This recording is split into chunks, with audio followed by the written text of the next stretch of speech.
Max. Max, how old are you, Max? That's a young Damn, you boy. older than me. Max, but I'm only 25. I'm 25. Yeah, see, yeah, that bitch older than me. Fuck that nigga. You Uh, troll his ass, he lose too. Kemp, that's my dog. all right, we are fucking live. Tune in.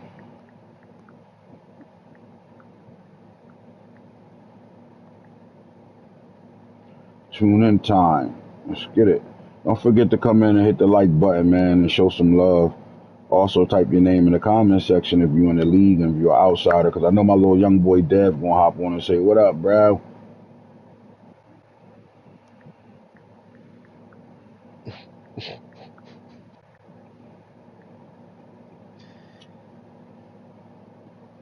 All right, so we Everybody are drunk. They got that fucking bit. live. Let's get it. Who you talking about? Me? Talking about him? All right, so we are fucking live. All right. All right, so today's show, man. Listen, man, we still got football to be played, and we still got a quarterfinals game to be played. They scheduled for what time? 6:30. 6:30 Central. So 7:30 Eastern time. Yep. Gotcha. All right, so we got a big time matchup between Georgia and Clemson. Ain't that like a little baby rival game on the low? Like they usually play like week one every year, damn I near. think so. I don't know if they played this year. They didn't play this year, but they usually do. And one of Yeah. them opening bowl games, like kickoff classic type shit. Yeah. That's gonna be a good game. All right, so we are back. Hits and J, man, history lesson. We are back. Episode 2. The premiere went crazy yesterday, not only because it was a hell of a show, but we had some controversy on that show that we was able to navigate through. And got, the emotions was high yesterday, man, but you can't have a good league without emotions being high, Man. at Playoff all. football. Playoff football can Playoff do it. football. Flat out do it. Let me pick my little school buffs going on in this bitch. Bear Shit, with me. best league around. No more Sko. It's the Go Buffs. All right. I just say something, Matt, so we know I can hear you. Go Go Buffs.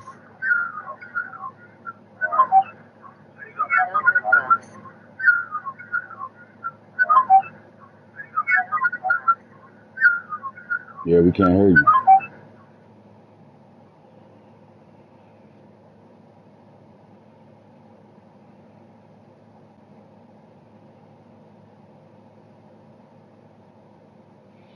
So it's the Hits and J Show podcast up, episode 2 premiere, man. If you liked the premiere yesterday, man, hit the thumbs up. We do have a special guest on the show. Coach Max is on today as a guest on the Hits and J Show history lesson. Get it? Podcast. Let's get to it right now, man. Today we're gonna have a lot of conversations. We still got CFP news to talk about. We also got bowl games to talk about, user to user bowl games that was played or wasn't played that need to be played, like before these playoffs get done. Was that Ernest Campbell has entered the transfer portal, and let me think where could be.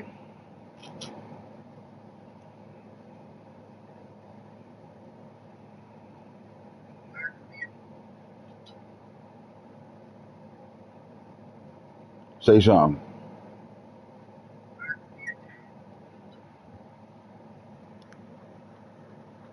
Say something.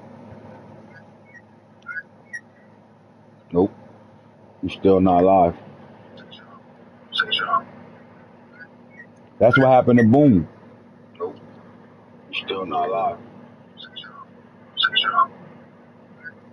That's what happened to Boom. Say something, Jay. You're still not live. Yo. That's what happened to Boom. Say something, Jay. You're still not live. Yeah, you straight. You just gotta turn your mic up a little bit. Say something, Jay. Don't forget to hit that like button, man. It do wonders for a nigga who trying to upstart a channel right now. Y'all niggas be playing me out and shit. Hit the fucking like button, man. Show some love. No reason why it should only have 2 likes with 6 niggas watching right now. What it sound like? It sound a little louder now, Ed. No reason why it should only have 2 likes with 6 niggas watching right now. I'll tell you right now. Perfect. Okay. Oregon, Perfect. Come in and hit that like button. Show some love. What up, Taste of God? Florida State. Welcome in. Got Bro in the game too. Let's go. California has a new coach. Mic check. Yeah, I seen The that. University of California with their new coach. Mic check. Yeah, you good now, Max.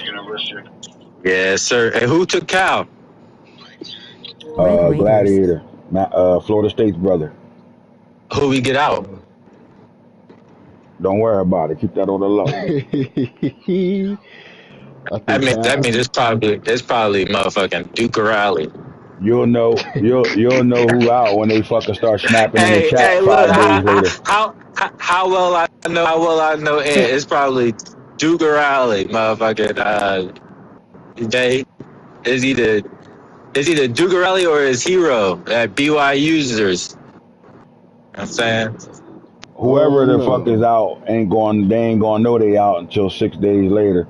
They gonna hop on and then be like, hey man, what the fuck going on? They ain't gonna pay attention enough to even know they out for a while. So I got a couple of days to figure out my excuses. All right, man. Today's episode we gonna be talking about Homecoming: The Future. That's the name of the fucking the show today. Homecoming: The Future and CFP talk because we still in the playoffs right now, man. So we're gonna get to it. Let's get to it right now. Jay, how you feeling today, man? Great show I'm yesterday. feeling. And I like the parlay shit that was popping, man. How many people got their shit right? Let me pull my paper out real quick. Hold on, cause you definitely fucked up a bunch of tickets. Mm-hmm. I'm still in. I got a way to organize it. I think you gon' like. We'll talk about that later. Okay, but let me see. We had USC. He took. Let me see what USC got. That ain't played yet. USC out. His ticket sold. Indy, His ticket sold. Murray ticket sold. My shit should be green bean. My ticket sold. And your ticket sold, but only because Max fucked up your ticket. Yeah, Max fucked my ticket up. And then I was being an asshole, but he fucked my ticket up. I was shy. I yeah, thought my boy Rand would be all right in that game, man. everybody ticket sold. Everybody, nobody won except probably Max. Max might be the only one I was to about to clear. say my shit should be good still. I had OU on the -14. I called FSU flat out, and I called Colorado spread. But you still got the Clemson game too. Oh yeah, I called Clemson money on a straight up money line. Yeah, he Clemson on the called straight up Clemson money money, so we line. still win Yeah, on that game. If Clemson Clemson. win, Max will be the only one to win. I'm Max alive will be right the now. only. Clemson, don't let me down, you butt bitch. Don't let me down. I'm alive right now. I just wanted to make Clemson, sure. don't let me. All right, we good. All right, man. Let's get into it, man. Conversations you for the have day, corn man. If you huskers. watching from fucking Twitter and shit, show some love. If not, if you from the league, show some love. And if you them outside niggas that used to be in the league, looking at the league right now, how y'all been? Some of y'all we missed, man. Uh, but let's get into it right now. We're gonna start with our first topic of the day, and this first topic of the day is top underclassmen. We're looking at redshirt sophomores and down, returning for the 2032, right? And the position groups we're gonna look at is quarterback top five, running backs top five, wide receivers top five. Now, at the quarterback position, I might throw in some juniors, right? That might have a potential of coming back. But we're gonna go conference to conference before we get into and even if it's computer teams, we're gonna look at those quarterbacks that's putting up numbers as young boys, as transfer Lala in this potentials. bitch. So let's get to it right now, man. Max J, here we go, man. First of all, just want to shout out Max being on the show as a guest today, not a co-host. Um, this is the Hits and J show, or the J and Hits show history lesson podcast, episode 2. Tune in. All right. So the ACC, right? Top quarterbacks that have the eligibility to return. We're looking at Drew May, right? All right, Drake May's younger brother. Drake May is on a heater right now in NFL football right now. But his younger brother, Drew May, man, another one of those legacy players in North Carolina, right? They had a basketball guy. Now they got 2 football guys. And Drew May is looking to take over for this North Carolina Tar Heel football team to be the 3rd quarterback under Coach Falk era of this North Carolina way, right? He was on the roster last year when they won a title, but he wasn't the reason why they won the title. He wasn't playing yet. Some things happened in front of him, draft, and some guys hit the portal that gave him the start earlier than they wanted. But I think timing is everything. Perfect timing on some Shador shit. Throw your AP up, right? I think everything happens for a reason. I think with Falk losing as many players as he lost to either the draft or eligibility, I think this was the perfect year for Drew May to actually be the starter for North Carolina. And there's going to be some upside to that. And there's going to be some things that he's going to learn from this season to be able to fix going into the next season right now. I do think he's a quarterback that'll be back at North Carolina, along with that dog running back they got over there, and they try me to second. So you're starting to see some legacy players in North Carolina. LT son over there as well.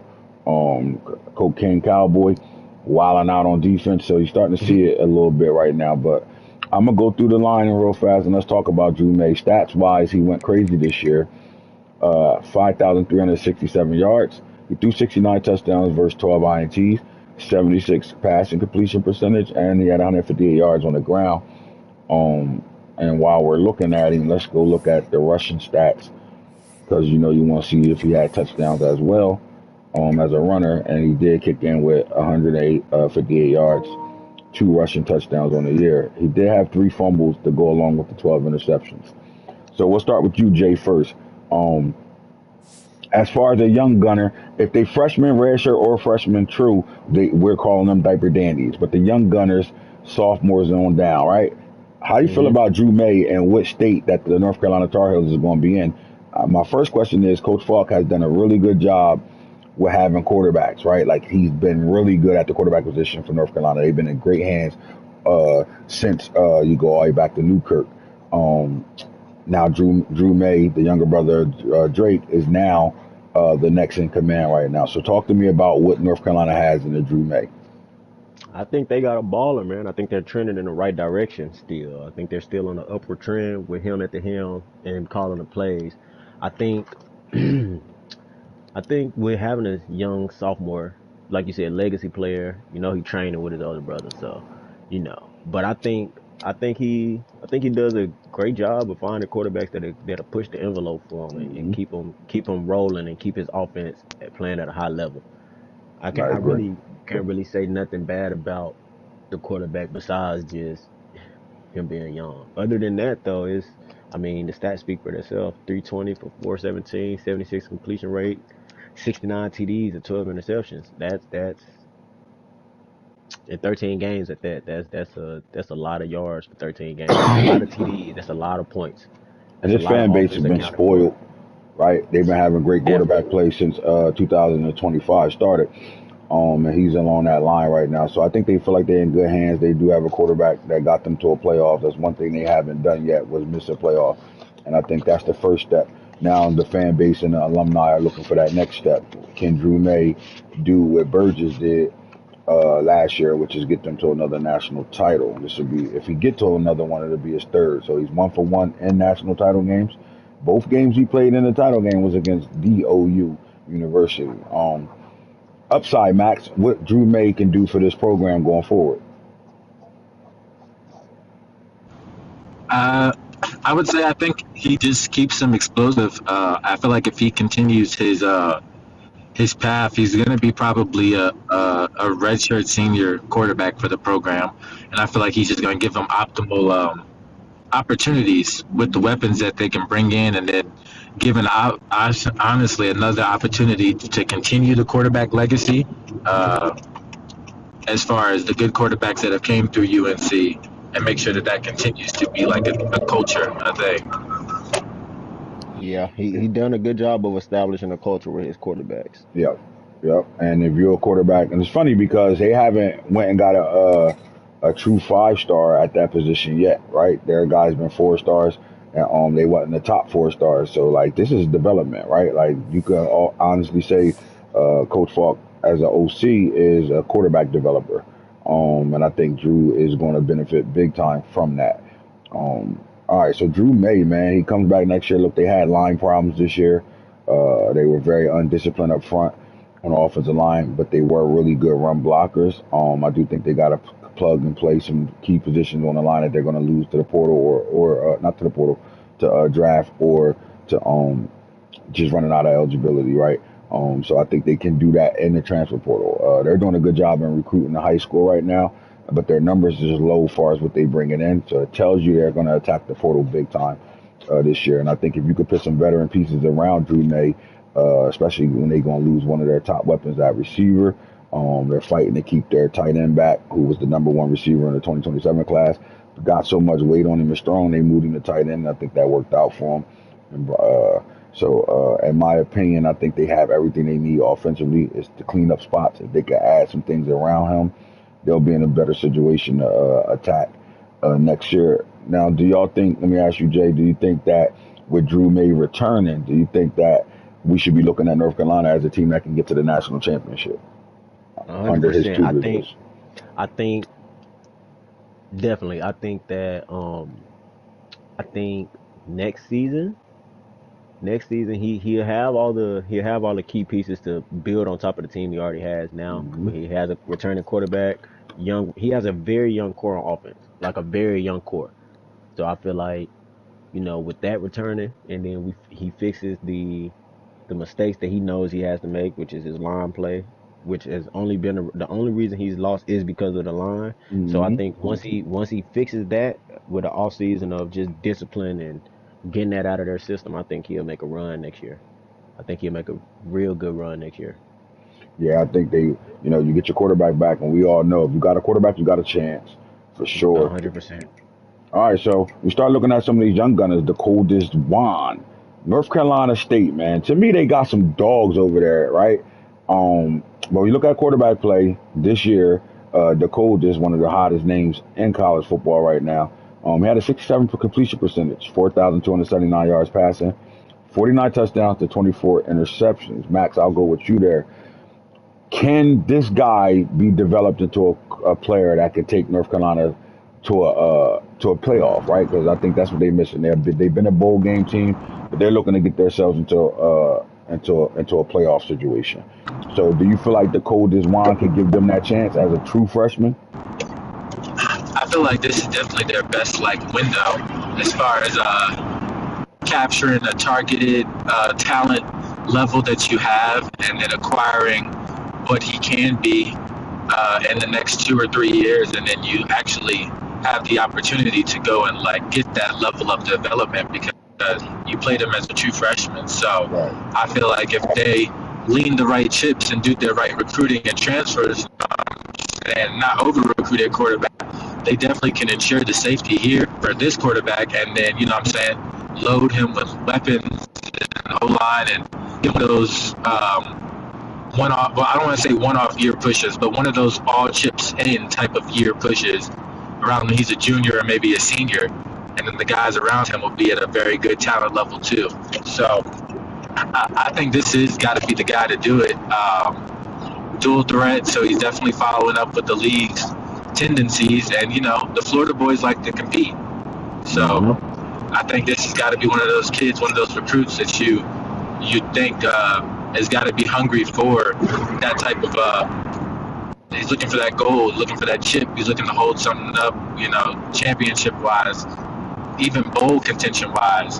Can we see this quarterback playing a bigger bowl game next year, and then build from there? So I like the athlete, I like the prospect to be the guy, but get out there and actually do it is obviously the question. A lot of people don't be put in situations like this where you're looking at a true freshman that has the keys to the whole ship right now, and I think it comes down to what they build around you. Like you have a quarterback that you can build around, because none of us is going look bad at a quarterback that threw 24 interceptions as a true freshman. All right, that doesn't matter to us. He's fighting through things. We're giving him a chance to grow, and I think in each one of those interceptions, he's going to learn something from it, and will be a better quarterback next year. But the key ingredient is he's a true diaper dandy, and North Carolina State is in a great situation to be able to build around him. So, Jay, I'll ask you this: what can they do with that part of it, right, to build around the coldest? I think the biggest thing will be not even just players buying in. I think the coach buying in. I think that's Yeah. the biggest thing. I think the coach understanding that he does have the talent to make a run and understanding like, okay, we have a centerpiece we could build around. We got a young quarterback. We could build around, get some pieces around him, and make our offense more explosive. But again, he's been in some games, he's been in some dog fights, and almost pulled him out with not as much talent around the quarterback. So I feel like if he gets more talent around him, he'll pull it out. But like I said, it just goes into the coaching buying in. You can't show up to play. You can't show up to play and be ready against this opponent and not this opponent, or you know what I'm saying. So I just feel Mm-hmm. like he does have the quarterback to do it. I think he definitely. I think some of them interceptions come from. I think most of those interceptions, or majority of them, come from him not being able to push the ball to certain players because they aren't as talented as some other players may be, or him just not having enough talent at their receiver spot or whatever to really move the ball down the field like that. Like he might have one guy. I'm pretty sure everybody has at least one guy that he can get the ball to and he do damage. But if you take that one guy out of the equation for him, and then the other guy's obviously his quarterback, then it's like what can you get going on offense? So I think he definitely has just to hit the portal, high school portal hard, and get some talent in that. But not just talent. He need Excuse me, game not just changers. yes, not that's what I was gonna say. Not just talent that you bring in and they fill a spot. Like no, you need people that can come in and make an immediate impact. Like you need people that can come in and make plays for you. You need people that can come in and that can change the game. A running back that could take you 90. A receiver that could take the top off. A DB that could, you know what I'm saying? I think that's what he needs. So I think if I'm he can excited get to see what he himself does though. a true 1-2 punch in the backfield at the running back Yes, position, another receiver, and possibly two. But I think the biggest key would be getting another tight end to go along with what he got at tight end right now. And if he could sew up those positions, put that around the Colders, I think that the Colders is going to be in a good situation right now. I do think they're trending up. they But are definitely trending upward. you hit it on the button. It comes down to the coaching though. Like, are you bought in? You can't have your players bought in if you're not bought in. Exactly. So I think they're like you said they're trending in a good direction. I'm excited to see what they do next season. It'll be his third season it'll be his third season at NC State Hmm. as far as a coach. So the wet behind the ears and the ass tapping that's over with. You got your first Hmm. 2 seasons out. You should have your bearings now. You should know what your conference consists of. You should know what you can and what you can't do as a team and what you need to get, what you definitely need to get, and what you really might not need. I think that's just his next step. And That's his next step. I think he can get it done with the recruiting on the map that they got. I think they not a bad spot to be at in the recruiting landscape, especially in the They are not. Carolinas.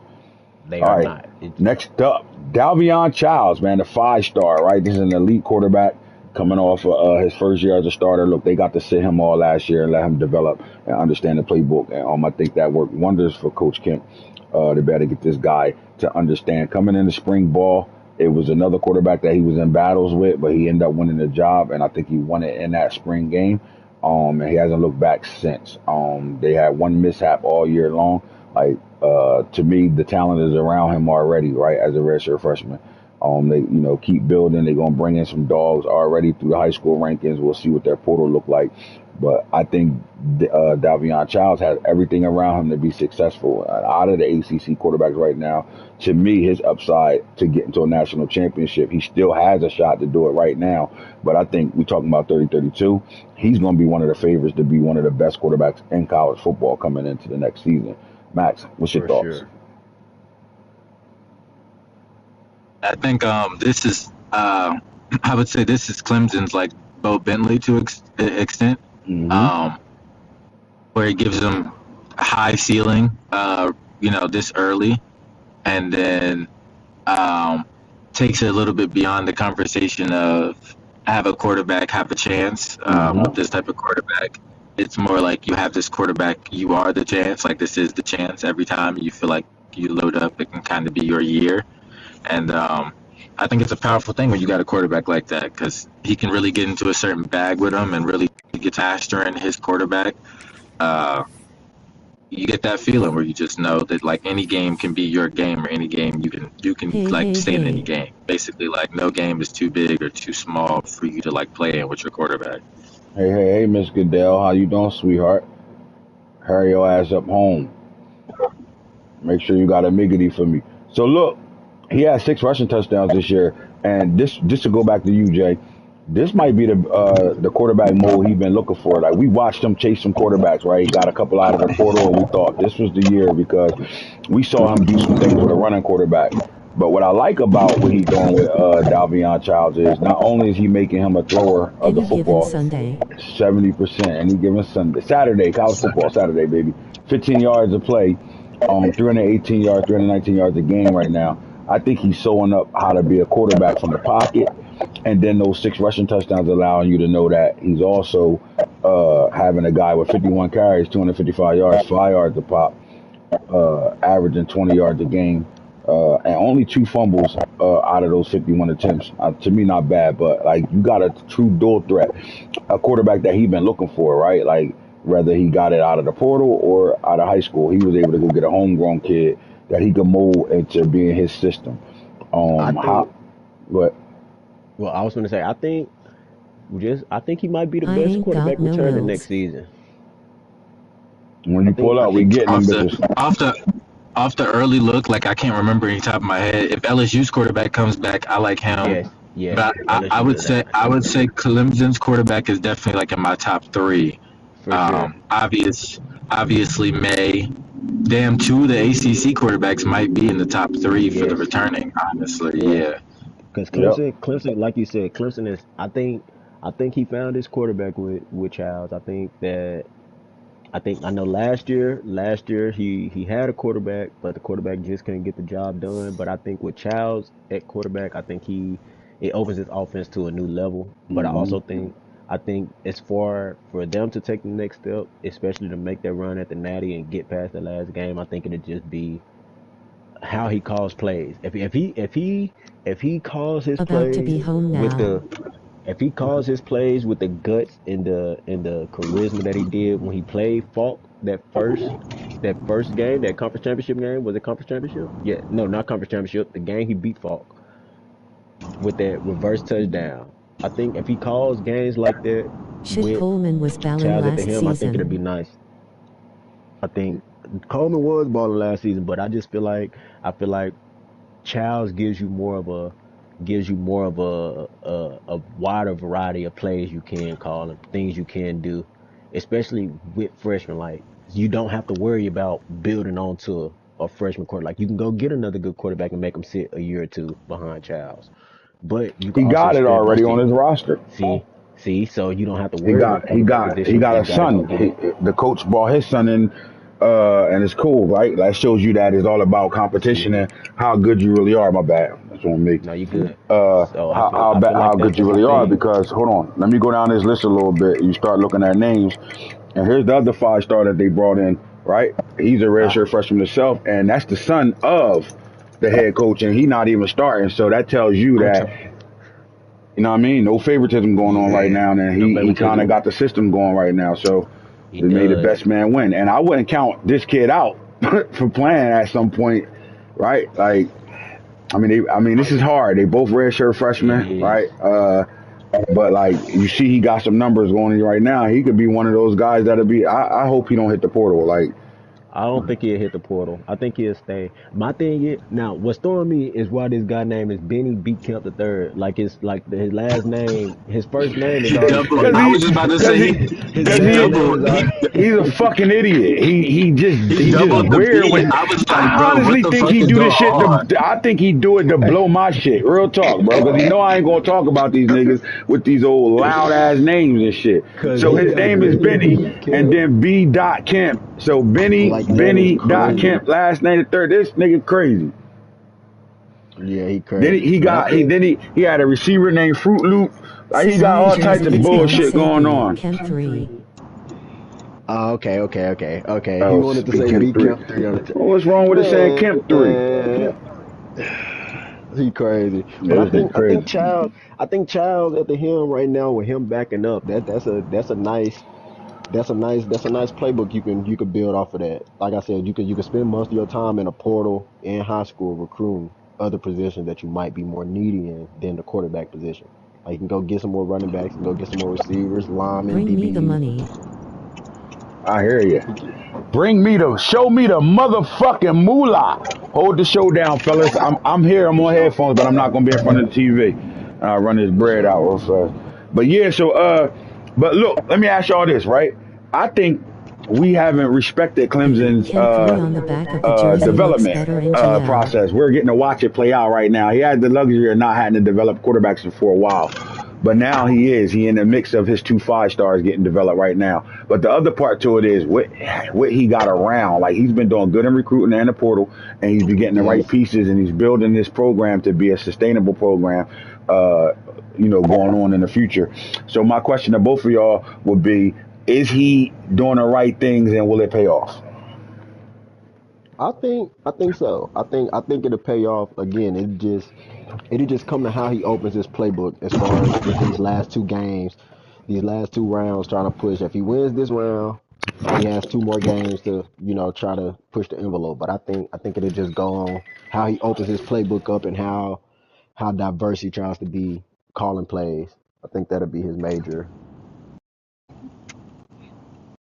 Nah, I think it'll pay off for him. I feel like I said, this quarterback is one of them ones, like one of them quarterbacks that if like I said, if you got a window of opportunity to do something, then like it's gonna be now or never with this type of quarterback because you started them playing him as a freshman. So I Yeah. just feel like when you got it like that in your type of program, and you've already consecutively brought in recruits, or you continuously have done, like we said, the transfer portal and putting yourself in optimal positions.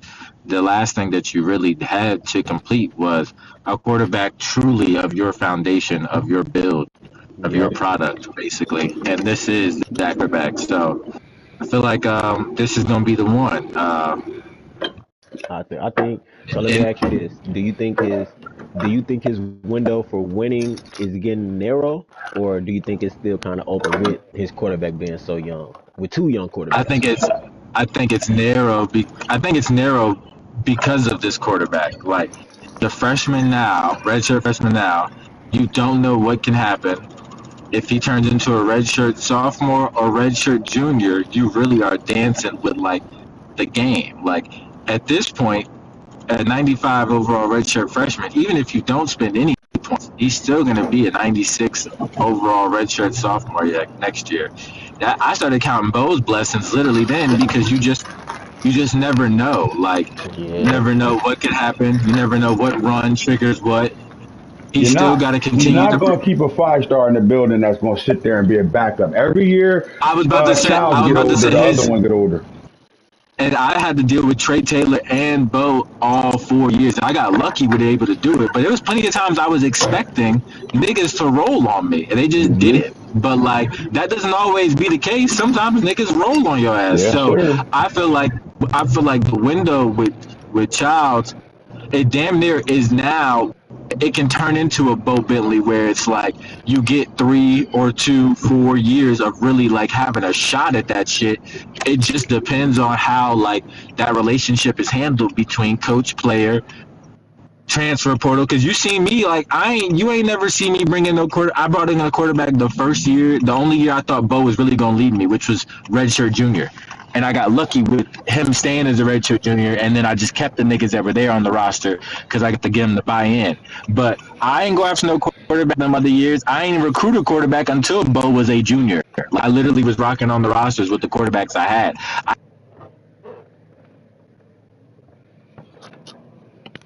No, I think 100%. I think, like I said, it's just about him finding what'll work for his window to What he complete his should have run. did was he should have not redshirted both of them. One of You them think he should should have, have played both of them? yeah, one of them should have played last year some, and one of them should have got the shirt. Like for example, Kemp should have had a red shirt, and Childs should be a sophomore right now. And I think that would have balanced it out, right? Because then Kemp will stay to his junior year for sure, right? No matter what, because And that red shirt sophomore then year, he's eligible. yeah, So he would have stayed no matter what, and then you would have still had 3 years with the kid behind him. So I just think managing it that way would have helped a little bit because you're in a situation where they both redshirt freshmen, and eventually the backup 5 star gonna want to play. yeah. But I think that'll go on I think that'll go as far as his team takes him. Like if he, I have no doubt in my mind if he gets to the Natty this season that both will definitely return next season. Like I I have can no see doubt that. in my mind about that. I can see that. I definitely could see that happening. This the thing though. My bad. Child's got an opportunity right now to do something to change this whole conversation about, and that's go win a natty. Yeah, yeah. I think this is probably Clemson's. I know I said it last season during the playoffs where I said Clemson, this is his window. This is probably his best opportunity. But I think this year will probably be his best opportunity with just his biggest rival being knocked out first round, and then you know you still got Arizona State that got knocked out. So it ain't really just too many people that have data on him going into the games. So I think that'll be his biggest. I think that'll be his biggest help going into these last two games. Like playing Georgia, if he pulls out Georgia, then I think he'll have Max next or Nah, Florida State. I Colorado. think Florida State. He's at the bottom. Florida. Now he's at Oh, the bottom. Yeah. okay, so he'll have Colorado. So as we know, like I don't think you even had that much data on Clemson Nope. from just clips you've seen. So you see what I'm saying? So it'll That's be my that's downfall. where I the don't watch chess no matches film. come. I gotta And watch see, that's film. where the chess matches are come in. That like I feel like he has a very good opportunity to do his thing. All right, so Louisville hasn't been Louisville in it since Coach Rob left the building, but they got a young freshman as well, redshirt, and his name's Dan Brindez, right? 4,053 yards passing, 46 touchdowns, 12 INTs, 66 completion percentage with 152 yards rushing. I bring him up because do you think he stick with Louisville, or is this a kid that might be getting high attention in the portal? I think he hits the portal. I think with Louisville coaching situation being up in the air and him producing that much, I think eventually he'll wanna take his talent somewhere else and see if he could go to a winning team that'll produce and get him to where he want to be. Because at the end of the day, any quarterback's objective is to win a natty. Like you Yep. want to lead your team to a natty. So I feel like he'll start wanting to push himself more and get up out of there. The ACC got some young gunners at quarterback right now. You go Byron Morton, 6'2", 206-pound dual threat out of Raleigh, North Carolina. He went for 39, 37, 32 touchdowns, only 8 interceptions, 64 completion percentage as a redshirt sophomore. This guy to me, like, it depends, right? I think, you come back and have another great season with Virginia Tech, but like the question I'll ask Max on this one is, will he benefit more going to a team from out of the portal, going to a user team, or you think he'll be better off staying at Virginia Tech? 98 rushing yards, 114 attempts. So some of that come with sacks and all that. They lose their yards sack wise though. But like 88 overall. Hold on, that shit locked. My bad. I got to unlock it. My bad. Oh. Yeah, I got. I'm in here like a fucking idiot. Yeah, my bad. I forgot all about that shit. I'm ready to unlock it right now though. Don't I cuss me sure out. be. I sure stay locking my car, but How they do can I? get you. Where that shit at to unlock that motherfucker? Hold on. They can get you, boy. Card unlocked. Somebody from the Apple finna swipe in.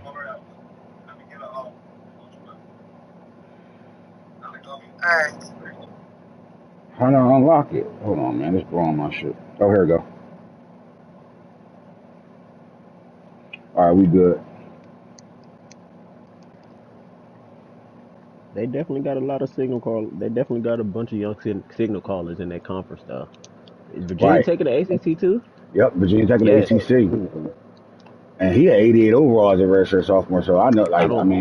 you're looking at a guy who wouldn't want this. 95 throw power, 94 throw on a Yes. run, 94 throw mid deep. His throw accuracy deep is 89, on a run is 86, like awareness 80. Like this is a guy that could change somebody like Ohio State. Imagine that. Like Ohio State getting this kid. Yeah.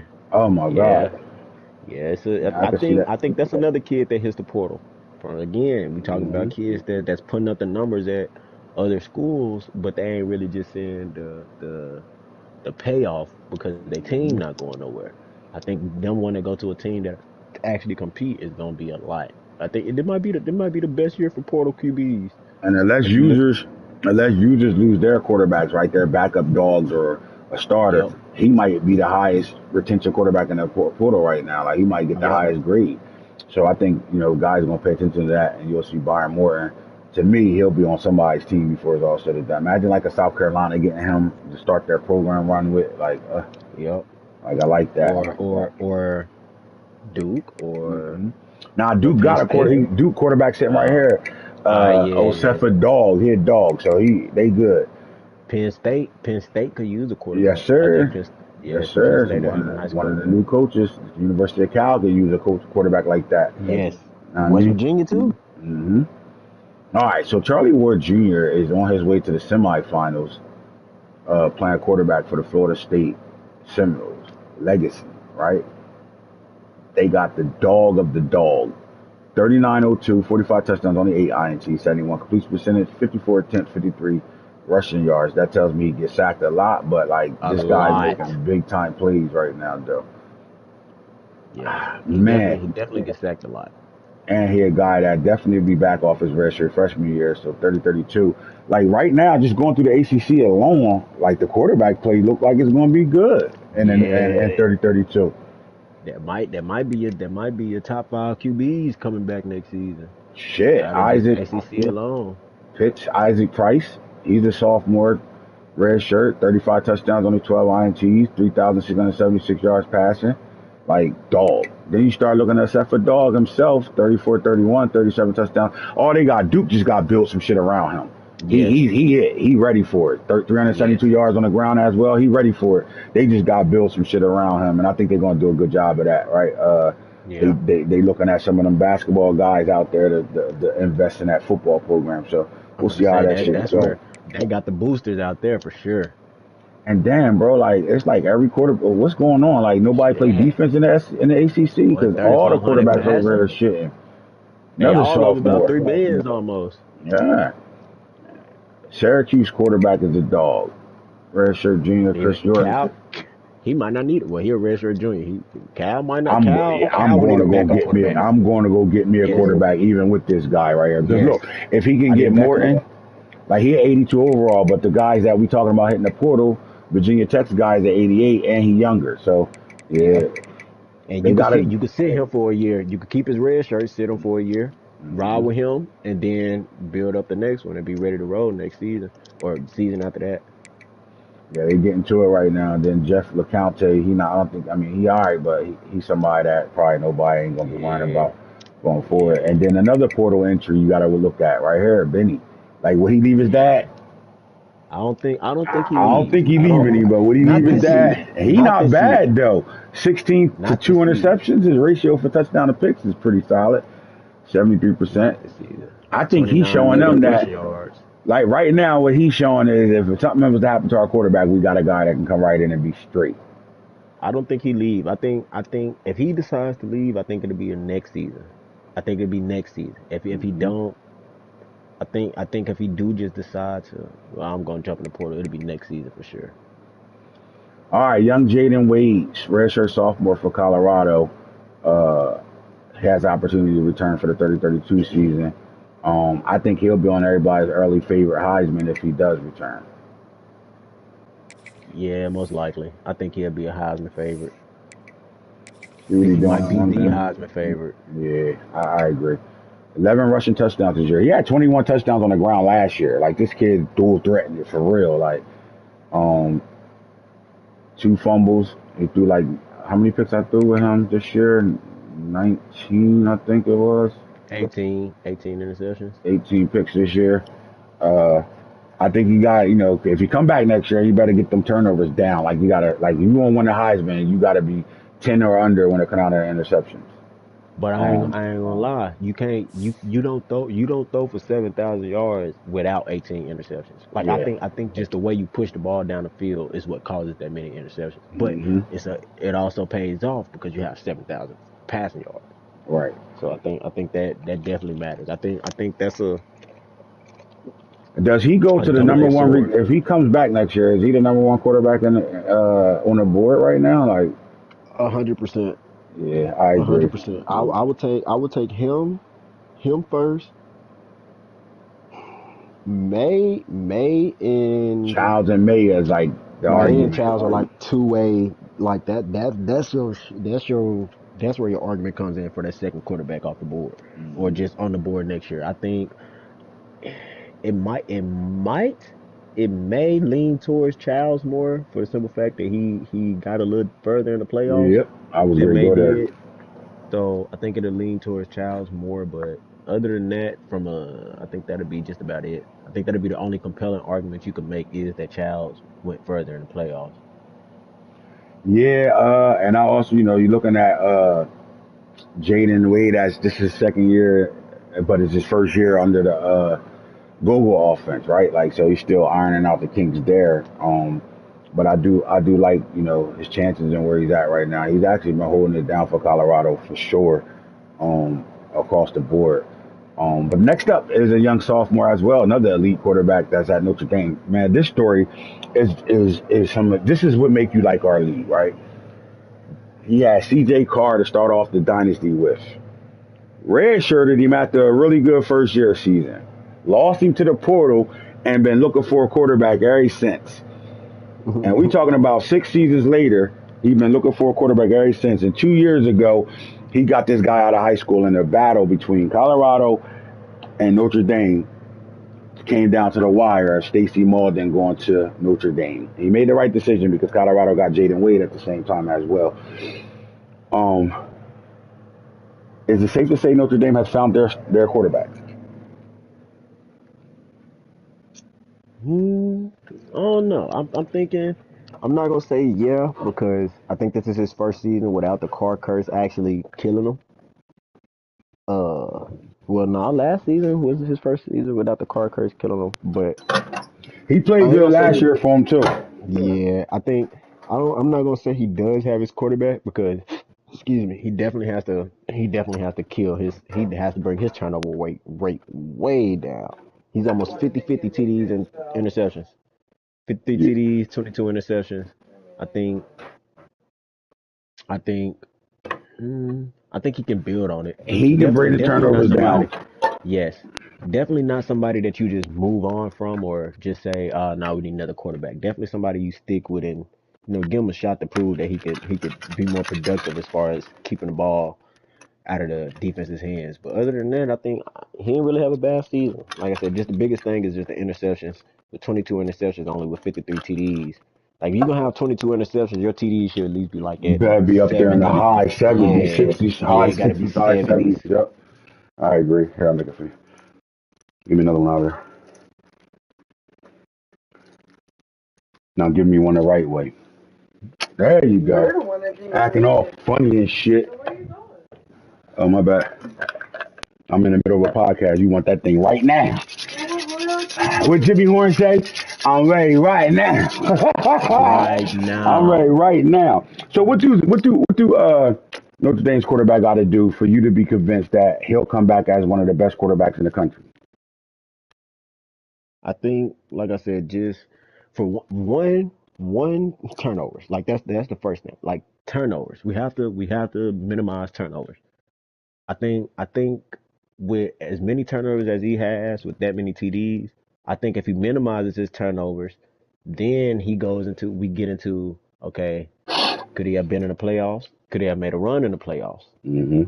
With minus them. So I think that's just his major thing. Like minimize his turnover and push for that playoff spot. I think he'll push for the playoff spot without that many turnovers, but I can't really tell you. Like I don't know if the game's happening too fast for him or if he don't have the line to block or if his receivers aren't getting open.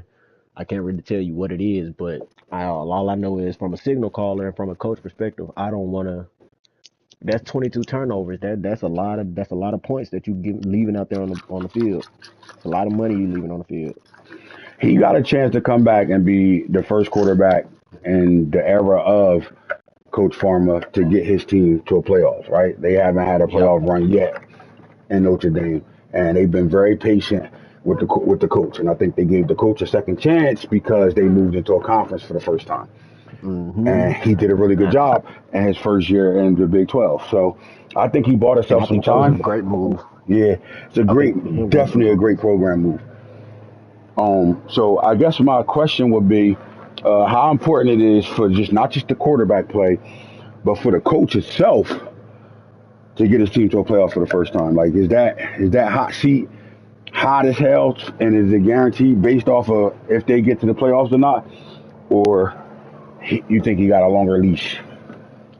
I think his leash might be a little longer, just for the simple fact he is now just not getting to a conference. Like, Okay. while going Indy, it was kind of like, okay, you independent, so you kind of got a little leeway with being independent. Everybody know you play everybody, so it's not Mm-hmm. really, you don't have an automatic bid that you can get to or nothing like that. So I think that definitely gave him a leash, but him being in the conference now, it had to take some of that leash away because you are in a conference. So, but again, it's his first season in a conference, so I can't really just pull the leash on him and choke him out with it just yet. For the simple fact he ain't he hasn't really. I don't think he has gotten his footing. I think he did a good job this year of finding some footing, like getting in the door. But next season, I'm expecting him to kick down the door.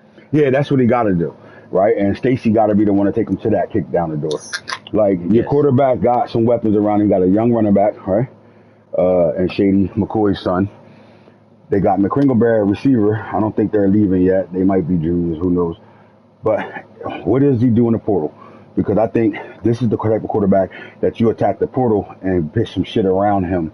And if you could do that, I think they take that next step in the Big 12, right? You got Yeah. Texas Tech up and coming in the Big 12. West Virginia was a playoff team, right? Baylor's still there. TCU has been playing really good football. You still got Arizona State and Colorado to deal with. And now Notre Dame is in the building with BYU having a coach at this point. So you're looking at a healthy Big 12, right? And Hmm.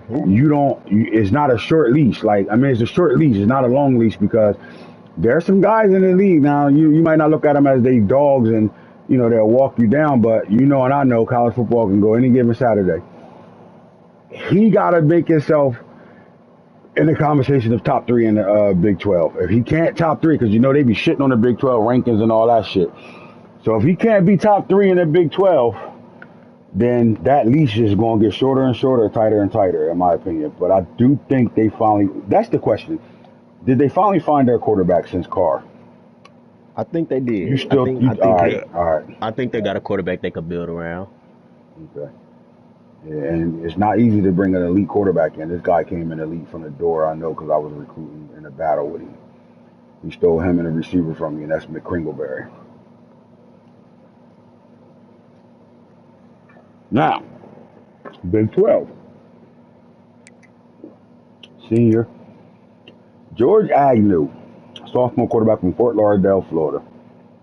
He got his team to a playoffs. What does West Virginia got to do to build off of this? He got his team to the playoffs. He did indeed do that. 4-4-8-5. He got Only to keep them 5 out of the portal, interceptions. though, Jay.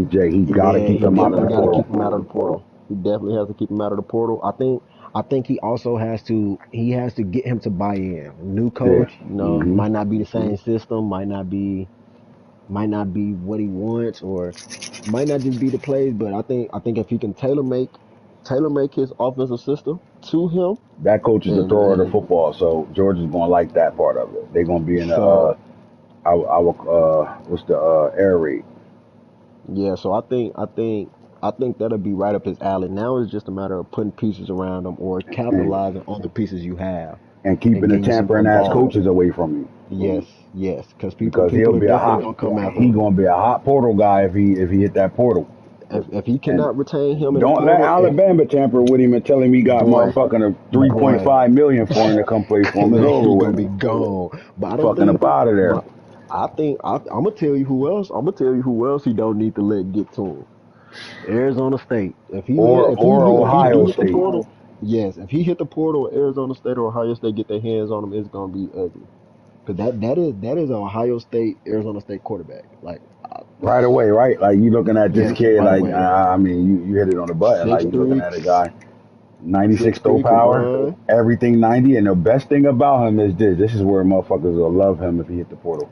He has 96 throw Sophomore, deep accuracy right now. Like, literally, he throw the ball hard. He got a lot of zip on the football, and he could throw the deep ball really well. and he got a That's 90 throw on a run. this That's kid. This is a demon, George Agnew. I know the coach over there for West Virginia they gonna have to send the house, the bag, and he got his team to a Yes, playoff this year. It's nothing you could tell his yes, man yes. You don't give him. He can demand what he wants. and get what he He can wants. demand it. And he a Florida boy. Is What he Max said ready? earlier, the Florida boys want to compete. Or is he a I guy think that's saying, I already showed you I can compete. We got my team to a playoff. And now, as the first year starter, and now ASU all we Trident got to do is Emblem. build around this guy. And if they build around me, I'm not leaving West Virginia. Because he in a perfect situation, right? The roster, he like, is. they're going to lose a lot of upperclassmen, but on the offensive line, they're going to have to rebuild that. And they're going to have to bring some pieces in. But their receiver room ain't that old. They got some juniors, but in my opinion, overall wise, they'll come back. So he got some really good weapons he could throw the ball to right now, and some upper coming right behind it. Right, like they get the run game going, the offensive line built, and they could play strong defense. This team could be something to reckon with, and I think George Agnew will keep that in consideration. But you got to keep the hungry wolves off of him. The blue You bloods will definitely offer him do. $5 million. Like this guy might. How much money you think he can make in NIL in the portal, leaving In West the Virginia? portal, I Yeah. think I think I think he can get it. He can get a good 5 ball. He can get a good 5. You think he can get to No, that no less five? than 5. No more than 5. But I think he can get the 5. But I also say this though, with him being at West Virginia and being that type of player, he can get more than 5 at West Virginia because he is the guy. And as Yeah. we know, West Virginia is one of them schools where you don't. It's hard to get talent in, and it's kind of hard to retain talent. But Hmm. y'all have some boosters out there in Virginia where you can, okay, we got a kid over here where our team could be really good if we keep him here. So you would throw like you that's a player you would throw money at, especially at West Virginia. Like he's the man on campus, so I don't think he'll leave just because he is the man. He having his way out there. Yep. And they're a football town. And that's the thing. And my other part to it is this. West Virginia knows this. The Hungry Wolves is going to offer him 5. That's his going market if he hit the portal. We got to give him about 6.5 to keep him. Literally, you got to give him 6, 6, 5. So I think West Virginia. I think he'll stick around though. But I don't know. He a sophomore red shirt. You, I don't know. The only thing But going for West Virginia is they won with him last year. yeah. Other than that, I don't know. I don't know They where.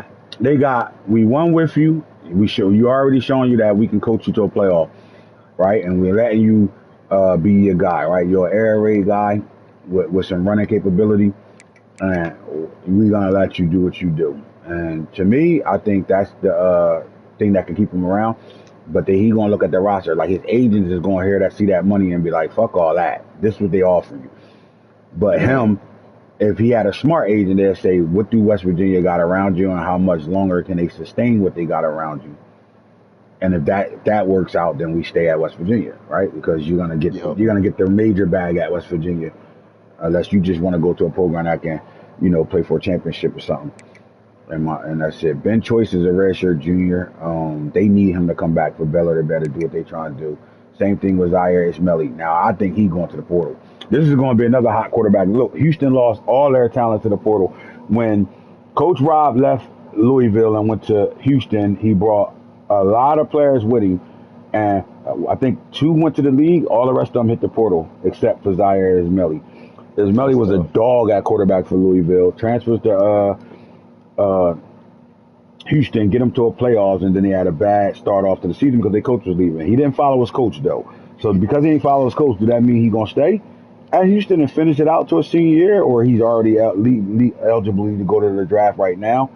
I don't think he should go to the draft. I think with 29 and Definitely not. 21 picks, he's stupid if he try to go to the draft. Yes, I think he should leave. I But think this is he. I think he another finds a quarterback that'd team. be starting for Alabama if he goes in the portal.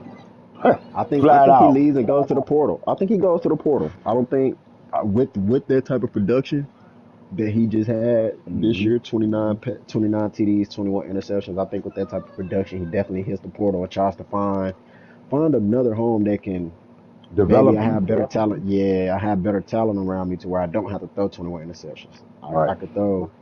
I think he leaves.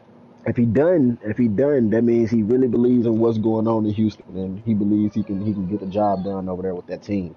Nah, they But were I shitty just this don't see year. it There's no happening way. like yeah, I don't see it happening like that. The coach that they got right now is an intern coach. the coach that they hire, one of his first meetings is going to have to be with him. Yeah, definitely got to retain him. You know, to sit down and talk it out with him, because this guy, like, we looking at two dogs, Agnew and Ismaili, that can go to the portal and change somebody's program or sustain somebody's program. Like, who would be the top three contenders in your mind for Zaire Ismaili? Remember, he only 6 foot. I think top three contenders will probably be. Let me think. Let me think. I think Georgia. I think he'll be a good fit at Georgia over there at Georgia. I think, in all honesty, I think if LSU was to get him, I think that'd be a good fit for him. Even with With the Tony Banks over there going crazy. Yeah, I think it'll add an extra. I think it'll add an extra layer of offense to his team. I think it opens his offense because the quarterback he has now is a pocket passer. Pocket passer, right. But I think with a backfield creator that can throw the ball and move around, I think that makes LSU a little bit more deadly with what he has over there. But that's just on coaching preference and what you want your offense to look like. And then my third team will probably be BYU. I think he'll be a good pickup with BYU. I think he'll be a good center stone piece for BYU in his rebuild process. And you got a guy that people probably would want to come play with. Mm-hmm. Just depending on, again, how you tailor your offense and what you looking for in your offense. So me personally, I would look for the coaching moves, right? The ones that were hired and the ones that moved from another program.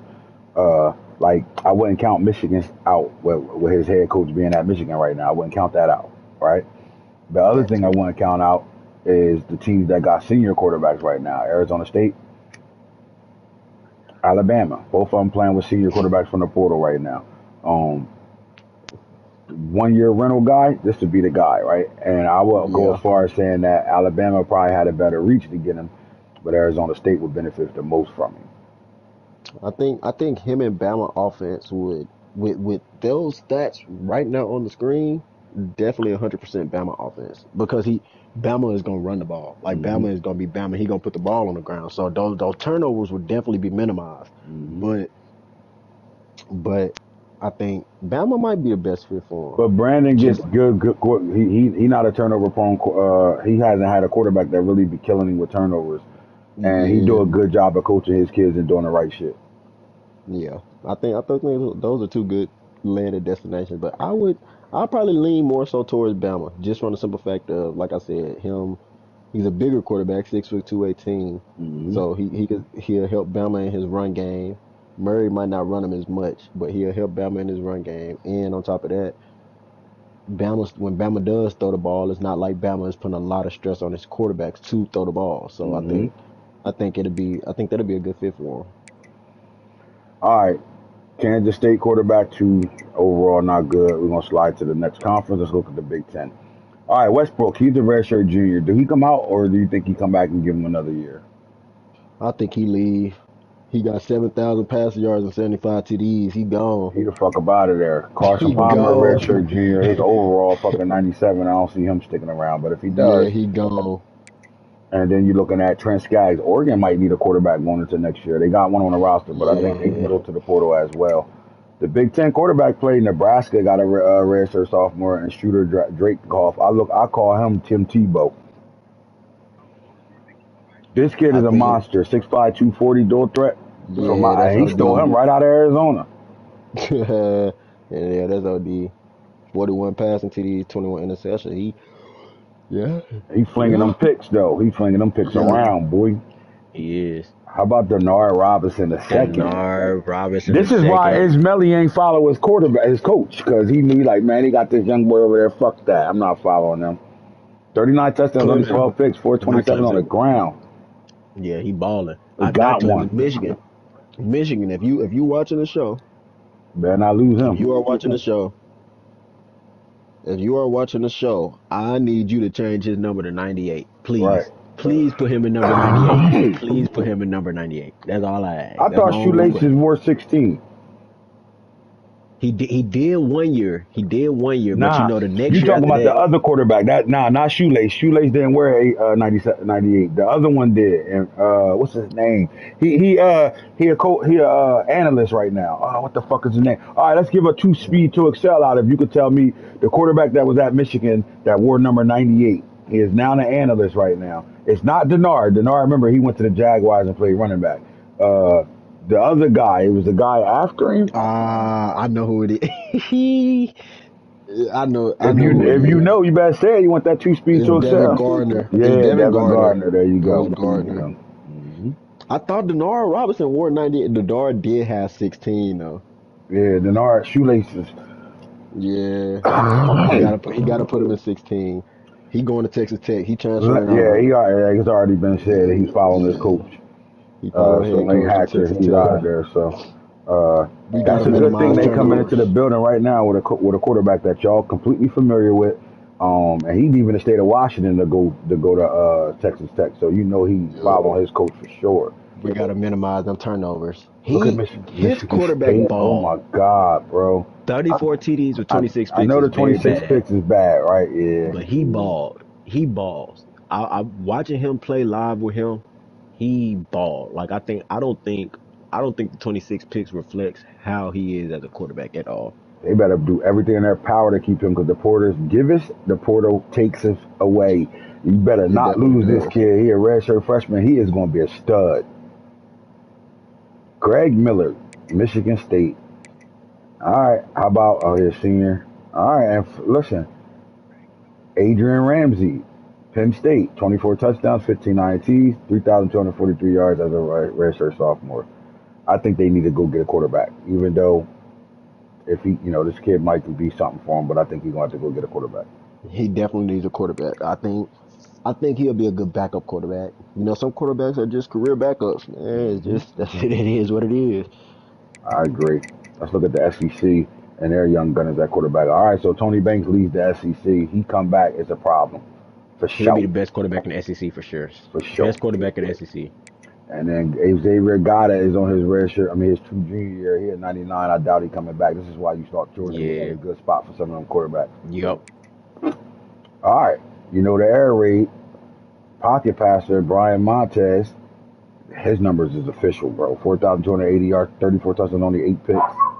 Yeah, he's balling. In the air raid, I would pay attention to him hitting the portal, but I think he'll be comfortable right where he at. Yeah, I don't think he leaves Mississippi State. I think what he has going on in Mississippi State, that I'm surprised nobody took that team. Right. That's a good spot. How about Chad Yabo? He said he needed a quarterback, and in my opinion, they got one. The one thing you want to see fixed is the 25 interceptions to the 39 touchdowns. Yes. I think a lot of coaches with the turnover ratio like him at Michigan State, I think their turnover ratio just comes from them not understanding like what they are truly good at. I feel like Mm-hmm. sometimes they may venture off into other stuff just trying to see what works out for them. But I think because Auburn I look at it like this: with no quarterback, if you didn't have a quarterback, you don't beat Bama at all. Because I'm gonna tell you now, Bama is not a team that you beat with no quarterback. Fuck With the no. way his defense plays, you do not beat Bama with no quarterback. And he Like, went in that game 160.5 QBR, 324 yards, 4 touchdowns, 2 interceptions. He wasn't sacked at all. Like, he played a good game, bro. 23 for 37. That's a good game. Like Tennessee, 326, no TDs, but no turnovers either. But you put up 326 and you lost. You got your brains beat out of you. But you still show promise. Like 326, 4 sacks. That's tough. But They I don't got what think they've been missing. Like, that's one thing you've been yes. hearing the coach scream about. We need a quarterback. We get a quarterback. We find our signal. And he's a Oh, freshman. all right. That's somebody you could build on. As a freshman quarterback, that's definitely something you could build on. You build on top of that. Now, the Tennessee Volunteers got 2 young quarterbacks, and they don't know who they still been playing all year long, not realizing who the starting quarterback is. DJ Werfel, he comes from the legend Danny Werfel from Florida Gators, won a title with them back in the 90s under Steve Spurrier in the fun and gun offense. And I think Boone is learning to have that fun and gun offense because they do got the younger son of Steve, I mean, the older son of Steve is their coordinator right now. I like Warfel. I think he did a pretty good job distributing the ball to other players, right? Like when you think of Tennessee, Tennessee is I got a guy out there, we throwing the ball to him all game long. They got multiple 1,000-yard receivers in the building, and Legend Bay is on his way to Tennessee. So they got an athlete coming in that's probably going to be the main receiver. He did a great job of spreading the ball around. Yeah, he definitely spread the ball around a lot, and that, like I said, I think that's Boone's next thing for his team. Just understanding his offense and okay, I got a quarterback that could throw the ball around, and I don't have to rely. I think for Boone, what'll make him as deadly as it was when he had Wyatt would be I got a Wyatt over there, but I can give the ball to everybody else Yep. and not have to use him. That'll make him so much more deadly. That's what you love about a coach, though, because the coach came off of having Wyatt for 4 years and throwing that thing up to him and relying on him. And then without the Wyatt, what he did was he started to use his entire arsenal, all his weapons, and even at the quarterback position, because they got Kevin Harvey II, who a legacy from the state of New Jersey. 34 touchdowns, only 8 picks, though, right? But he's a guy that might be the fastest quarterback in college football. And he's a junior, right? Does he come back, right? I think he does. And then you're still in the same boat. You got to find out who your starter going to be between Warfel and Kevin Harvey. That's my thing. It's a good problem to have, though. And if one of these niggas go to the portal, that's a bad problem to have. Who do you think could hit the portal first? Him Harvey. or Harvey. You think Harvey will hit the portal first? I think Harvey will hit the portal. Yeah. I think Harvey will hit the portal first. If Harvey hit the portal, look at USC, Colorado. I think USC. It'd be nice at USC. That'd be a good pickup. That'd be a good pickup for him. Florida got a young guy was sitting on 50 points right now, right? Like this is a guy that 82 overall. That 50 points can get him to a fucking 90 fast. And especially with off season coming around, yes, I think sir. he's doing the right thing by just sitting on him. Yep. Off season coming around, he'll be up there next year. And it's smart that he only 82 overall. He ain't going nowhere. Yes. 3,701 yards, 27 touchdowns, 17 picks. 17 picks. Got to get that completion percentage up, and being a dual threat, got to better run that ball a little better, in my opinion. But Coach Shane left Georgia Tech and took the Florida job. And to me, I would be happy coming into my quarterback room looking at a guy like this sitting on all them damn points. Somebody you could build on. My question would be for him though, is what are you going to do to ensure that you're playing amongst those top people in the SEC? Like that's what's going to be the biggest thing. Like, are you going to have your team prepared to play against these top teams in the SEC? Like, because again, you still have to go through Tennessee, who didn't have a bad year, who was still a playoff team on the outside looking in right there. Georgia, who got in, who was on the outside at first, but got in, scraped in. OU, who's been consistent. Bama, who's now starting to get consistent and making his playoff run. So it's like, and then you got South Carolina. Still got Auburn, South Carolina. Still got Auburn, who's starting to turn the. So LSU. The SEC gonna be jumping next year. LSU gonna be dangerous. I mean, the SEC gonna be dangerous next year. They got some legacy over there. Yeah, LSU, you do got LSU, so it's definitely gonna be on how he just prepares and what he does. Look at A&M's redshirt freshman quarterback. 32 touchdowns, 22 picks, 433 on the ground. See, and that balling, bro. 32 TDs, and he's a freshman, and he might hit the portal. Right, he might hit the portal. Like, guys is gonna feed off of this, man. It's some teams right now that's gonna watch this show and be like, oh my God, let me mark him down, because if he go, I'm getting him. Yep. Yeah. So Texas A&M gotta keep him. USC Trojans. Listen, Texas A&M not only gotta keep him, they gotta keep him to keep their job. Yes, because if he leaves, ain't no telling where that season to go. Man, that's the quarterback play in the SEC. Let's get over here. We'll come back to the running backs in a second. Let's talk about the matchups that's left right now in these playoffs. So we do have Clemson and Georgia kicking off at 7:30 Eastern time, 6:30 Central, right? Yes, 6:30 Central, 7:30 Eastern. All right.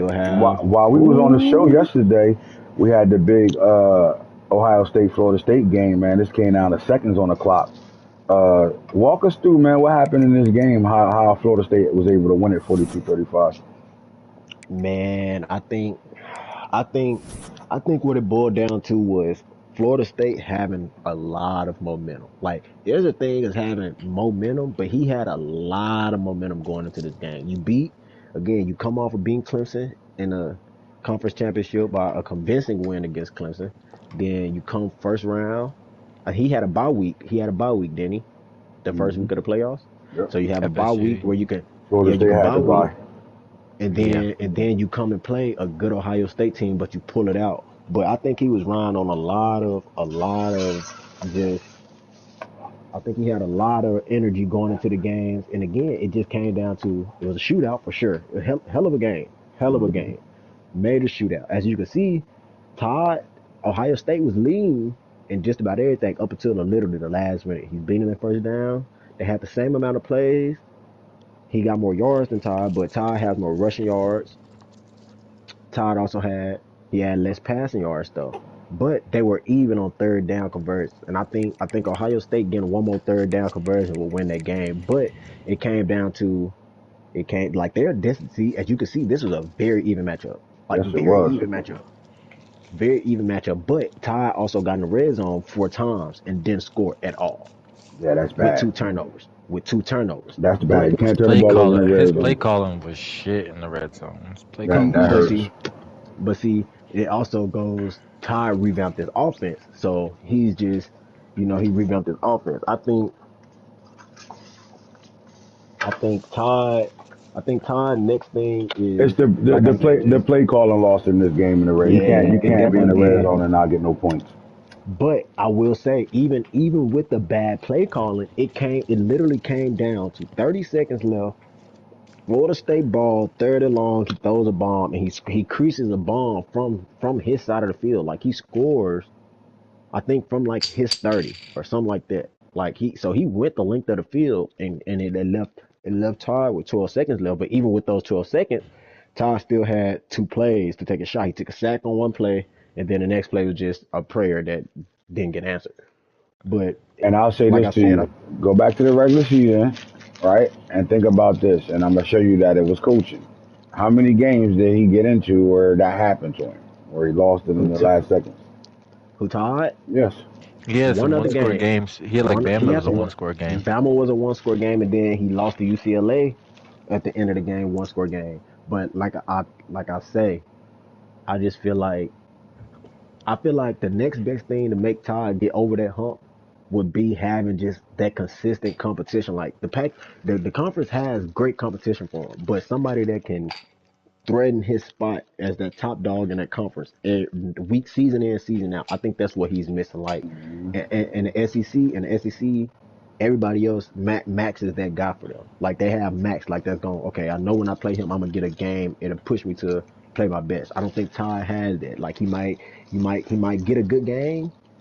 He might get a good game one season from, let's say, USC for instance. USC might give him a good game this season, and then next season he blows USC out the water, or whatever the case may be, or something like that. You get what I'm saying? So I feel like just him having a consistent opponent that'll do it for, like, I think that'll be his next best thing. I think that's what gets him over that hump of just not having, not being able to get past the get to the natty.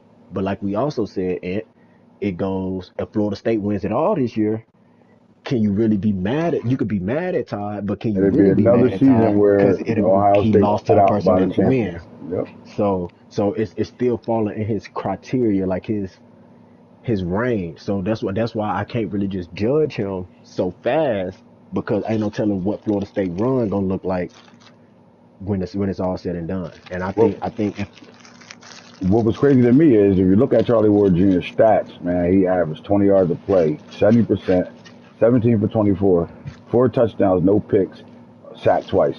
And we say and he see take a he lot of sacks, and he ain't take a lot yeah, in this game. and he played a clean game against Todd. That's why he beat Todd. Todd had 2 interceptions. He didn't have no interceptions, so that cost Todd the And game 4 sacks. as well. Exactly. So I think that's what ultimately cost Todd the game. But like I said, it's hard to say how bad did that loss hurt without Florida State with Florida State still making his run. So Hmm. it's like what'll really happen. So I'm excited to see. I'm excited to see Florida State. Florida State was definitely my dark horse going into the playoffs. Yeah, So because I'm there's only excited to see two of what he y'all that does. had him winning the game. Nobody else was picking that as a win at all. Like, and So now Florida I State can just put seen the themselves writing on the on the map. wall. They I put see. I themselves on feel. the map right now.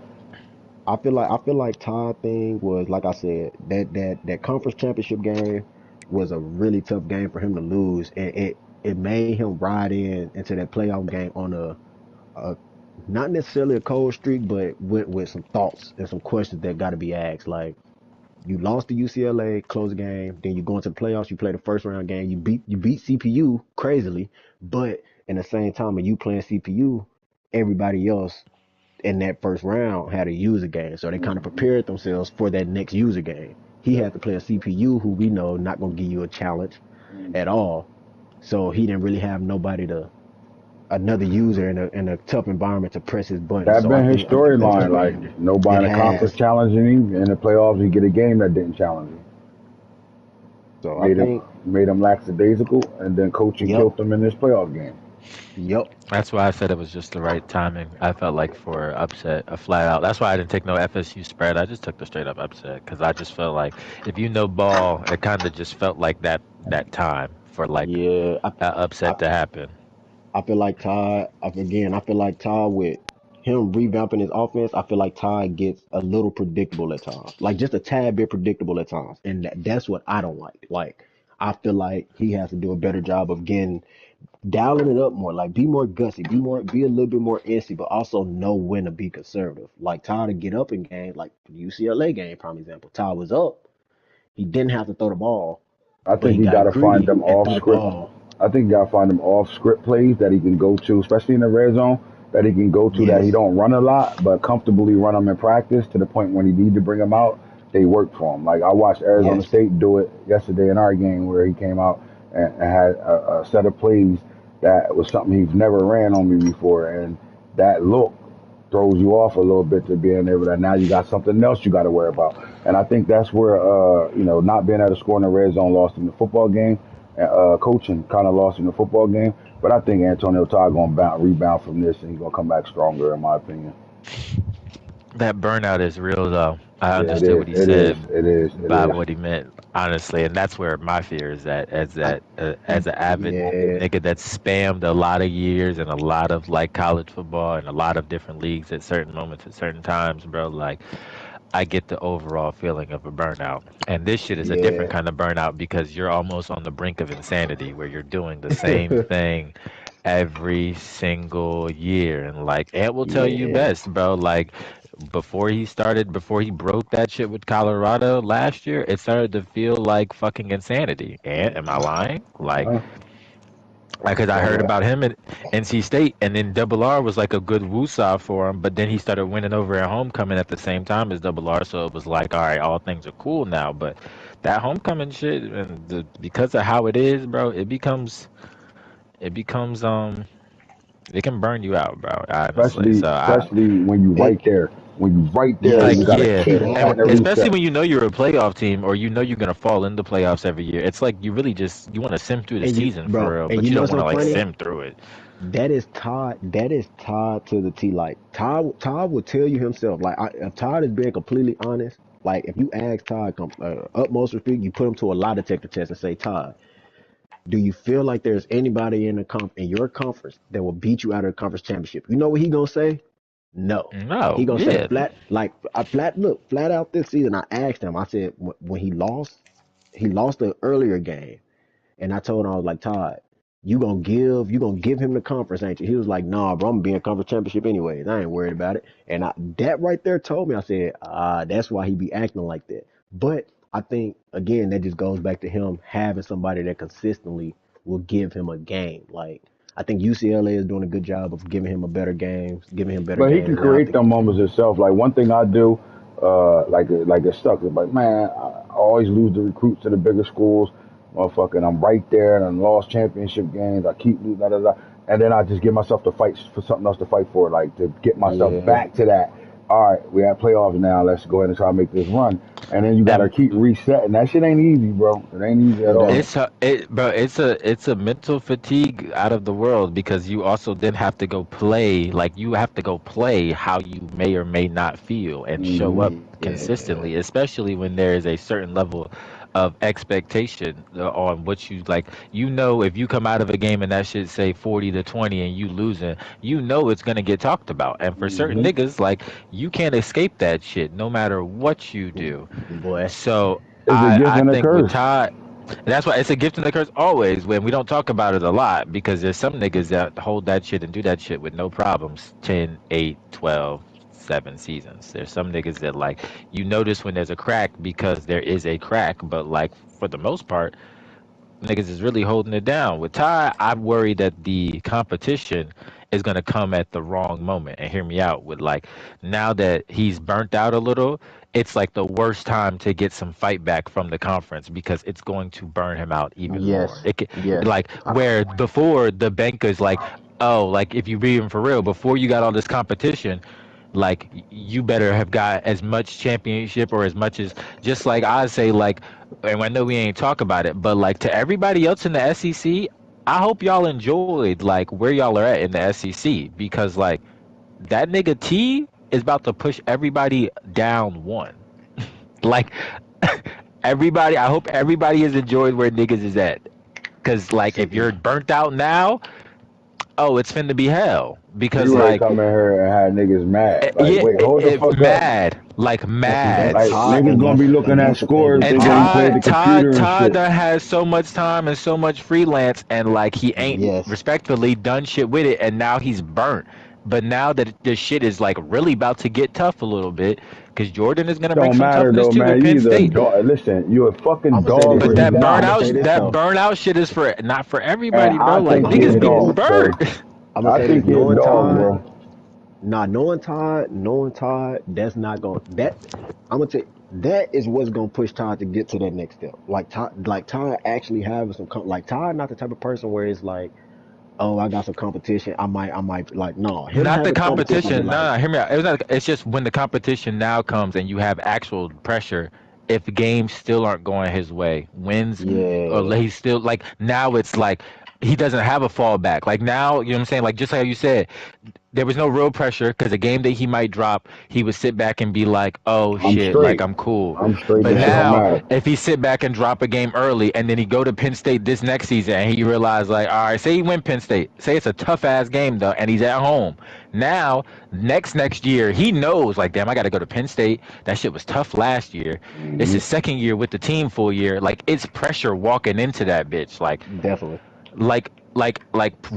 Like Ant walks into every year knowing I can only lose one game, and I hope that like Arizona State may or may not be on my shit because like if that goes that way, then I'm already it's pressure because he already know what his conference has shown him. He already know his conference gets fucked, so he's low key getting fucked. No, did he? So he got to come in on his best effort every season or in certain points of the season. He knows he can't afford to like play around with the dilly dilly like instant pressure.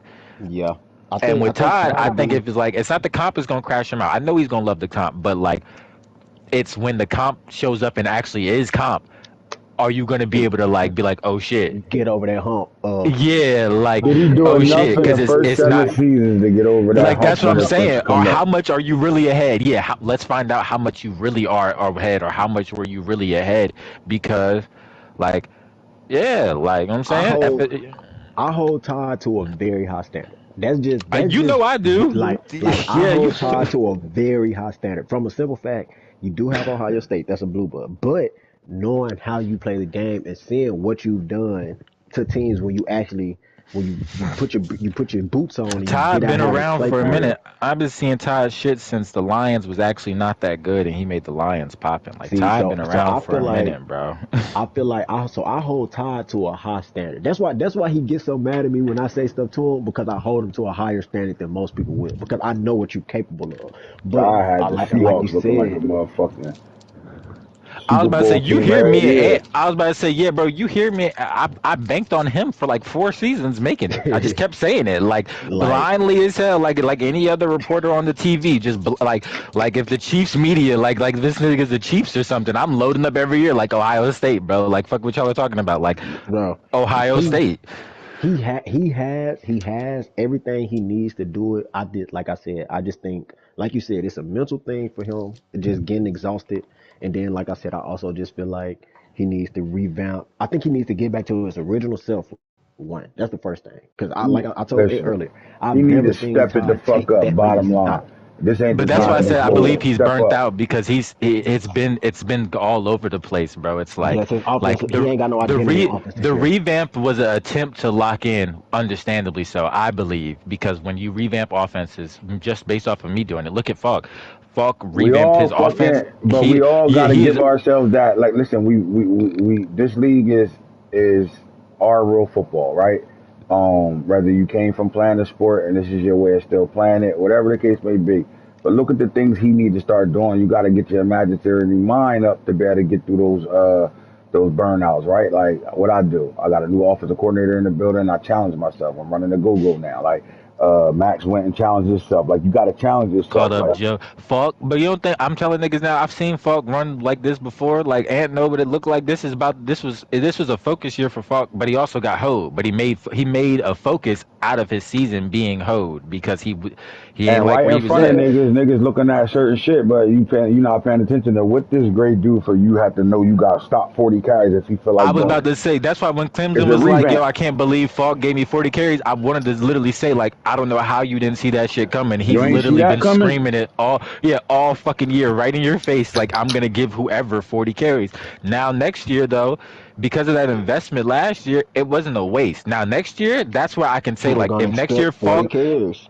if Falk and I wouldn't be surprised if Falk like goes to like the Final Four next year, based off of what he built off of this And year, he and it's gonna not do going it to off be a nature, waste. I mean. And And before it's Yeah, all said and and that's done, he where gonna have the like best running back that's stats in the where league, and he gonna own I every ain't seen record. Tone stack a player to a and scheme see to a that method since about Chris that is Henry and what Quincy Porter. and that was what I was going to say about Todd. Todd has to realize where he needs to stack on his team for next season and build off of that. Like this year, don't get me wrong, the shots he like I said, he took a lot of shots this year, more shots than I've ever seen Todd take any other season.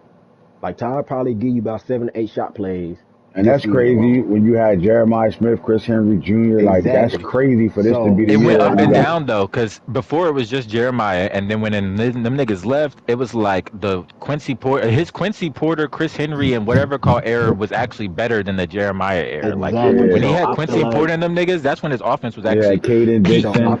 I feel like he Oh has my, to get back. I feel like he has to get back to that, but also still kind of incorporate what he did this year with his shots and what he had. I feel like I don't. I'm not gonna say necessarily a total revamp for offense, but I just feel like he needs and to what you find saying ain't what that he's shit good not at. easy, bro. That It's shit's not not. easy. It's not. It's Like not Ant at all. started. That's why you start a go. That's why you start out like Ant started a go before fully getting into it this year, because like to put one aspect together, okay, then you got to put this aspect together, then you got to Yes. put it all the way together, find the comfort, put the players with the play style, because we not just playing pick a button, press a button, we are And literally playing. I ain't Facts. just put that go in and start playing with it. I fucking did my research and homework on that shit.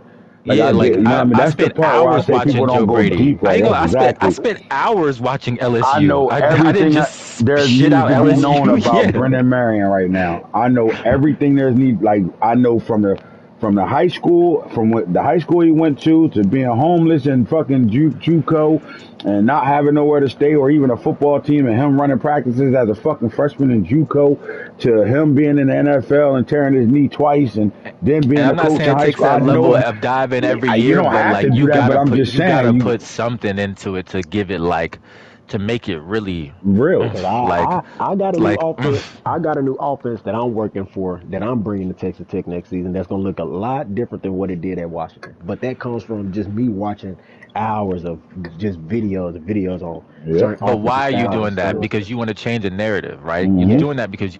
So my thing is with Antonio, and like you were saying, is you gotta want that. Like I believe he wants the narrative to change because he doesn't want to be known as a nigga that doesn't make it there, and he keeps falling short. But I do not feel like that. Like he having trouble he's finding he, bulletin board material. and you shouldn't And he need it giving us though bulletin board material just the when you opposite of what he ain't want. we. Exactly. So like that's where I hope honestly he gets a big wake up call this year. Like not This like I should be a think not he'll wake get up a like wake call. up This call. ain't. no This not should be no a Wake up wake not call. up. no but no that's what I'm saying. Not like this. Like I'm talking like at Penn Bad season. State. Bad Yeah, season. like a bad season, like I'm a, hit the bottom. I ain't even gonna lie though, I'm like that nigga needs to damn near hit the bottom.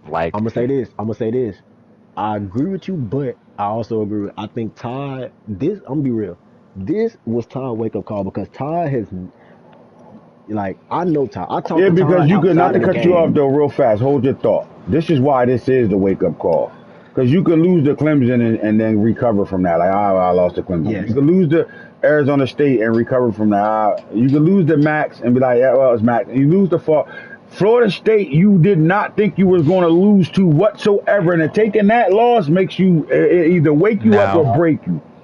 I'm only Look. play advocate because I'm Look. with you. The advocate is everybody's got a best season, and sometimes you run into niggas' best season. It's Florida Exactly. State. Florida State season So this year. But like I so Falk said, so ran into so Florida that's that what State I'm with had a saying. Duke. Cinderella run. Falk ran into it with Florida Auburn, State Duke. Duke, had I the was about to say Auburn, Duke. Everybody has a Bama, one-off season. Bama, Sometimes Bama, Bama question mark. Hmm. Like so, Bama. so when I go and say that, maybe I mean, that's the first thing of what I thought when I told you, Jay, about like FSU being their year or like FSU getting upset. It's also because I feel like FSU was just like this is their year to do some shit like that. Not Yeah, all he because Tone balled. ain't locked in. This is FSU's year to do some shit like that. Yeah, So now but we Right. when jump off at FSU beat FSU is Clemson, ass next year.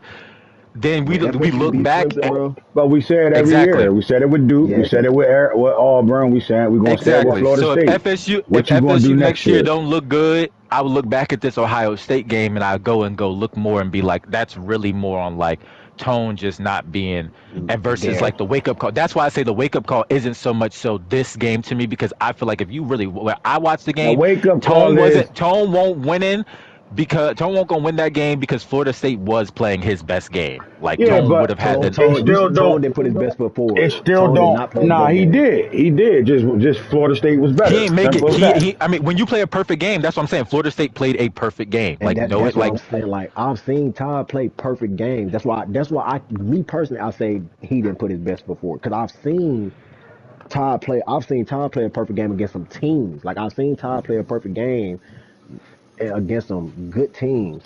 Bama, he played a perfect game against Bama. He played a perfect game against played a perfect game against because the what's the Bama shit name was just last a season. fumble. Like some shit just See, happened in that literally, game, see, didn't it? like so, Yeah, just some shit just but happened. Yeah. I feel like like talking to him outside of the game, like after that Florida State game, I know Todd was heated. Like I Yeah, of know course Todd, he and was. He didn't expect No, to this is how I lose it. know. This is how I be knowing when Todd's super pissed.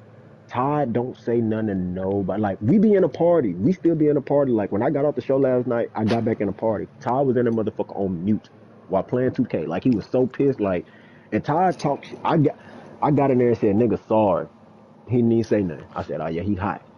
He hot." But I think this year was his wake up year because again, you lost to UCLA, who you think you weren't gonna lose to.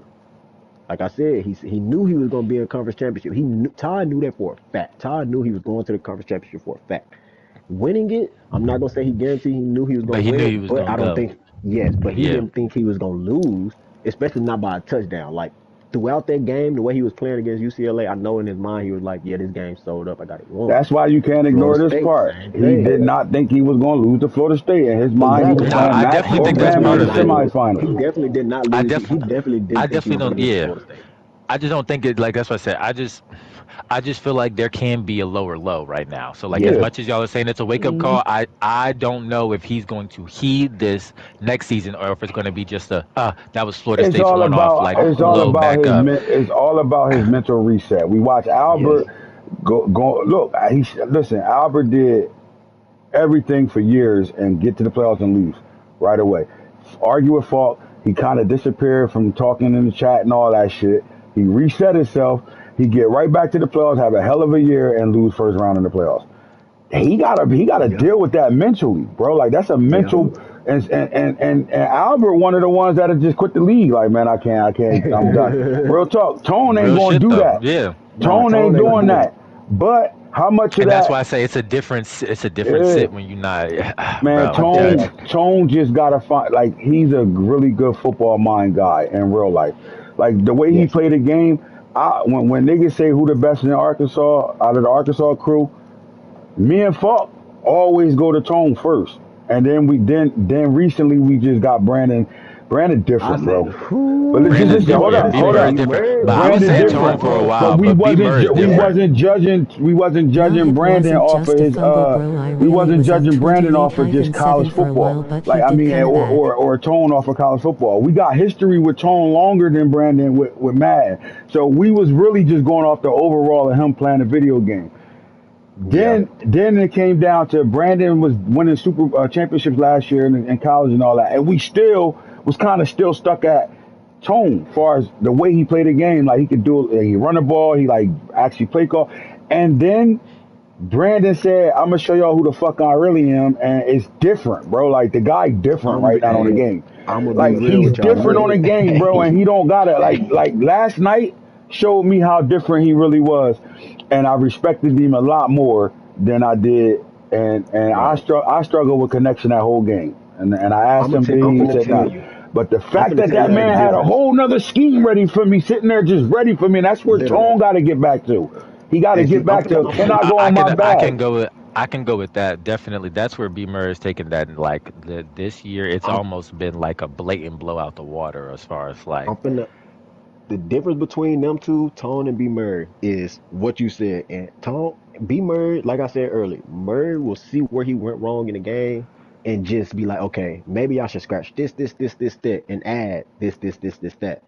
Tone, on the other hand, Tone is more well-rounded as far as an offensive player. Like he could run the ball, he could pass the ball, he Hmm. could do it all. But Tone also doesn't take into account, okay, maybe I should scratch this, that, his fuck it and meter add is just so much more that. like Yes, it's just yes, so much more like fuck it than B Murray. yes. Like B Like Murray says Murray demands expectation. Murray demands perfection. Like I'm telling you, now, Tone Murray just like yeah, demands like if it work, it expectation. work almost, and like god Perfection. damn, Yes, bro, like what the yes. fuck do you mean if it work, it work? Like Tone. Real deal is like Tone will throw a prayer. Tone will throw a prayer, and it can be double covered. If he catch it, he can be like, yeah, that's a good catch. If it get picked off, he can be like, I probably shouldn't have threw that. He'll say, I probably, but he ain't gonna harp on it. Like, what you can't harp on it. I probably shouldn't have threw that. But B Murray gonna like, if Murray throw that knows shit now and for be sure, like, what okay, the fuck did I throw that shit yes, for? And yes, load like back if up it's and never throw that 100% shit for the okay, rest and for the for the rest of rest the of the B game. Murray season, ain't gonna throw that bro. shit at all. Like that's the He whole ain't thing. gonna You're throw not that shit even. no more You're because not he gonna be getting like, what him. the fuck was I thinking, bro? Listen. You Like, not Toddy, listen. He not throwing that shit at all. You're not gonna get Brandon throwing no 50-50 like that. yeah, no. He If it ain't only open his 100%, he not 50-50 throwing it. is my receiver even with you and he leaving. That's it.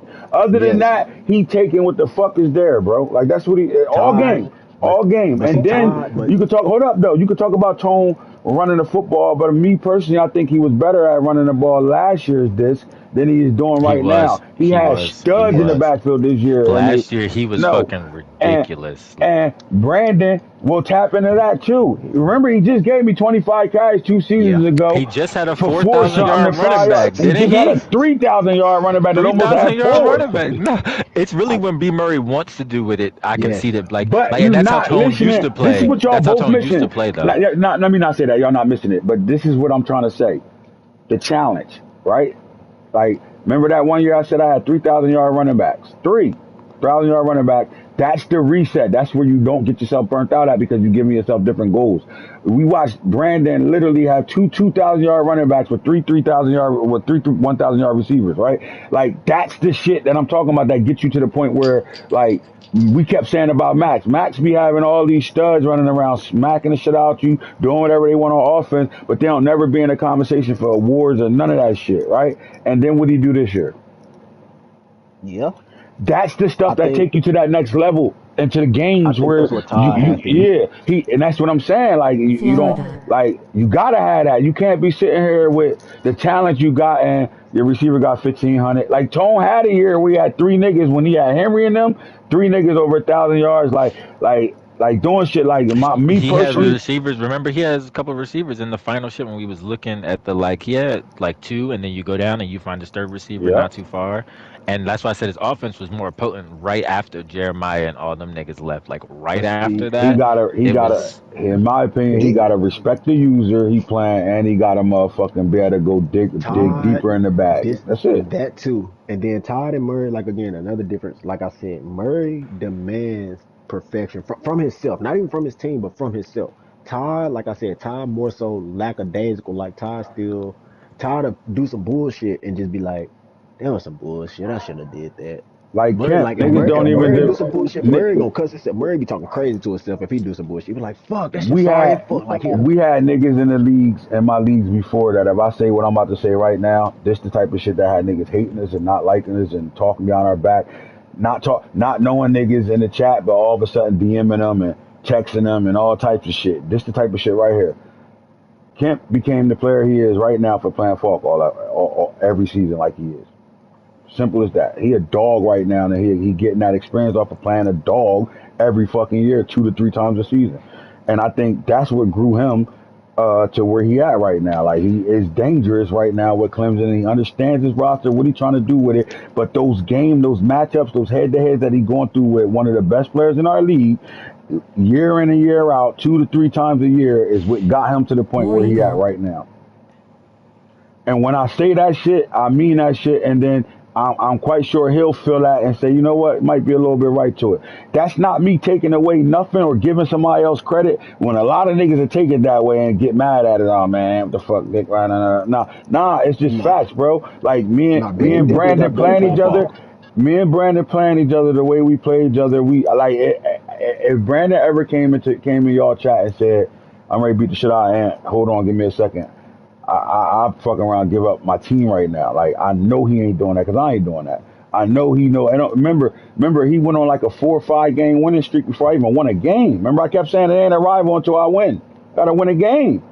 And he probably ain't coming to none of those games thinking I'm about to beat the shit out of Ant. He came to all them games thinking he got a dog fight. Now he might be cocky enough to feel that way, because I am. I say if I stop this, I'm gonna beat him by 30. I'm gonna say that shit. That's just the confidence and trying to put yourself in a situation to feel that way, right? But when I play him, I know it's a game. I know what the fuck about to happen. I know what type of shit I'm about to be in, and that's that. You gotta feel that way, and if you can't make yourself feel that way about everybody you play, you ain't gonna get better playing the nobodies you play. Yeah, I feel like Todd just gotta be more hard on himself when it comes to calling off like defensive. Now I will say, Ohio State's defense this year was really suspect. Really suspect. I don't Well, know you can what it see it. You can was. see it in the I don't know what scores. it in the was, game. but You can see it Listen, in the he scores. was Oklahoma Yeah. defense say wasn't that playing at the himself. level they want playing. He's scoring 70 and giving, what he say? But I'm giving up 40 and 60 a game. That shit don't, you know what I mean? Like that shit comes into play. That matters, bro. That matters with Yeah, it everything. You can see does. it. Like, And and it's just Todd how you definitely But get that's Todd part around of it. acknowledges that. He acknowledges that his defense didn't play up the part this year. He definitely acknowledges that. So I think next year will be definitely I think next year will look a lot better from Ohio State because at the end of the day, he's still to be the top dog in that conference because ain't nobody else in that conference challenging him right now. He's still to come back and be He's top definitely dog. the Capital one with to beat. Clemson. Yeah. Yeah, so he's still the one to beat. So I think just next year he'll be. I think just next year it'll look a lot better when he realizes what he needs to do on defense, and then let's see what he brings in. I think that may be a major part in.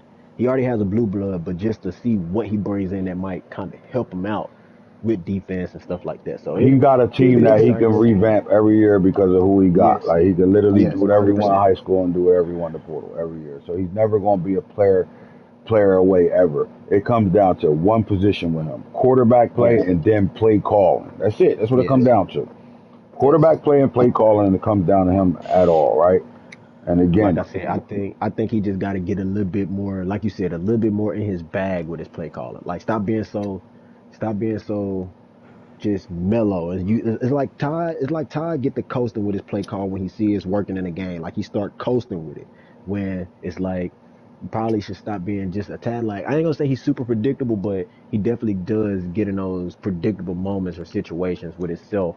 And I think that's where those are the moments that, like you say, in 3 plays. 3 plays will change the game if you make 3 plays with your quarterback. And I think Todd just has to find a way to get them 3 plays out of himself in those key moments. I think it's a few key moments, like I said, where in that game against Florida State, few key moments for even if you take one turnover in the red zone or one you got there 4 times and didn't score. Even if you did his score three quarterback times, lose him the win. game against Florida State, or did the defense lose No, him the game the against defense Florida lost State? their defense. The Well, then defense. the Neither quarterback. one of them could get a stop. Neither one of them could stop each other. It just came down to Florida State having the ball at the end and Right, scoring in right. time to where Ty got the ball back, but it wasn't enough time to score. If it was like, I say this, if Ty had a if it minute was left a in that minute left game, in that game, he can go down and Ty score. probably yes, they go into overtime if a minute left in that game for Yeah, sure, 100%, I do believe hundred that too. percent. 12 seconds is just it was just Hard like to score. the first play was a good start. That's why I said at the 38, but then immediately taking a sack after Yes, that, literally taking the sack GG's, was tough. GG's, I said it GG's. after I said Yeah. I said GG's when he took Once the that sack, sack. I said, oh, GG's, that's game. GG's because it's no Because matter it had like like yeah, 7 seconds, 6 seconds left on the clock. But with a yeah. minute left, he tied that game up, but that overtime game would have been, because neither one of them really scored in the red zone. Florida State touchdowns came off prolonged like bombs or like just breaks. Like he got in the red zone one. He only had one red zone trip and he didn't score. But he But scored in that that's red zone trip. Tone had no, he four of them. didn't. And No, he didn't score in that red zone trip. Florida State had one. He was 1 for 6 in the red zone in that game, right? He was 1 for 6. No, I think he I was thought 0 I for thought I 1. saw 1 for 6. I Hold thought he on. was 0 for 1. Yeah, he won. He only Nah, got there once and didn't score. what But that see the is? thing What is, 4-0, 4-0 in the red zone, 66% 2 turnovers, and he was one and yep, 1-0 in the red zone. yep. So even Todd did a great job of forcing him to score on breaks and stuff like that, and not let him get down to the red zone. But that's where Todd should have capitalized because you got down there 4 times. If Todd scored those Wait, four I'm times in the red zone, he confused. wins Did the he get game. down there 4 times? What he? I'm sorry, I don't know how to read this. My mind fucked up right now. So Red no, zone touchdown. So he got in the red zone 4 times and didn't score no touchdowns. 66%. He got in the red zone once and didn't score a touchdown. All right, I see what it is now. All right, I see it. Yeah. so I Both of them think, had turnovers in the red zone. but this was a really even game though. Like Florida State Florida State turned the 14, ball over 7 twice first in the quarter. red zone.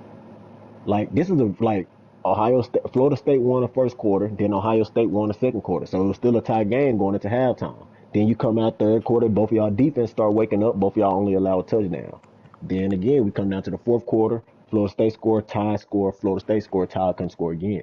Like I said, I think that was a really good matchup, but that's why I had the odds. That's why I had the point spread odds so low, and I had Florida State +7 because again, I'm like Todd defense has just been suspect with UCLA game and going into this game. But like I said, it's just Todd can do whatever he wants with the team he has because he has a team to do so. So if He he want to bring built the another team to quarterback, he do can do so. so. Yes.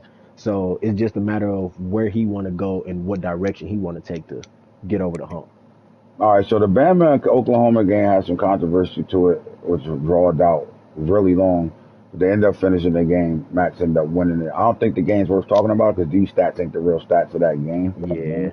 But they ended up I playing the would have liked game to and it catch a full finished. game. Yeah, we've I been would able like to to catch a full game of see that. it play itself out and shit. Game dropped, and then we had to have a conversation on how they going to play the game going forward. They eventually agreed on a situation that ended up leading to Max winning the ball game. But I will ask you this, and I'm not going to have you talk about it much though. But let me ask you this: in the first game before it dropped, with you being up by a score and having a ball with 3 minutes to go in the second quarter, how was you feeling about that game?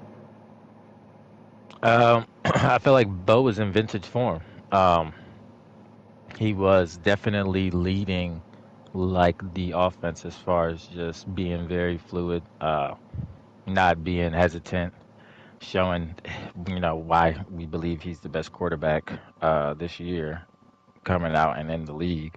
And then the defense was ready to play. Um, as much as we were hesitant about it, there was obviously points scored, but they were ready to play. We got a couple stops early. Bo had a pick early, but we got 2 picks. The defense responded off of those short field turnover moments, and we looked good. Honestly, I think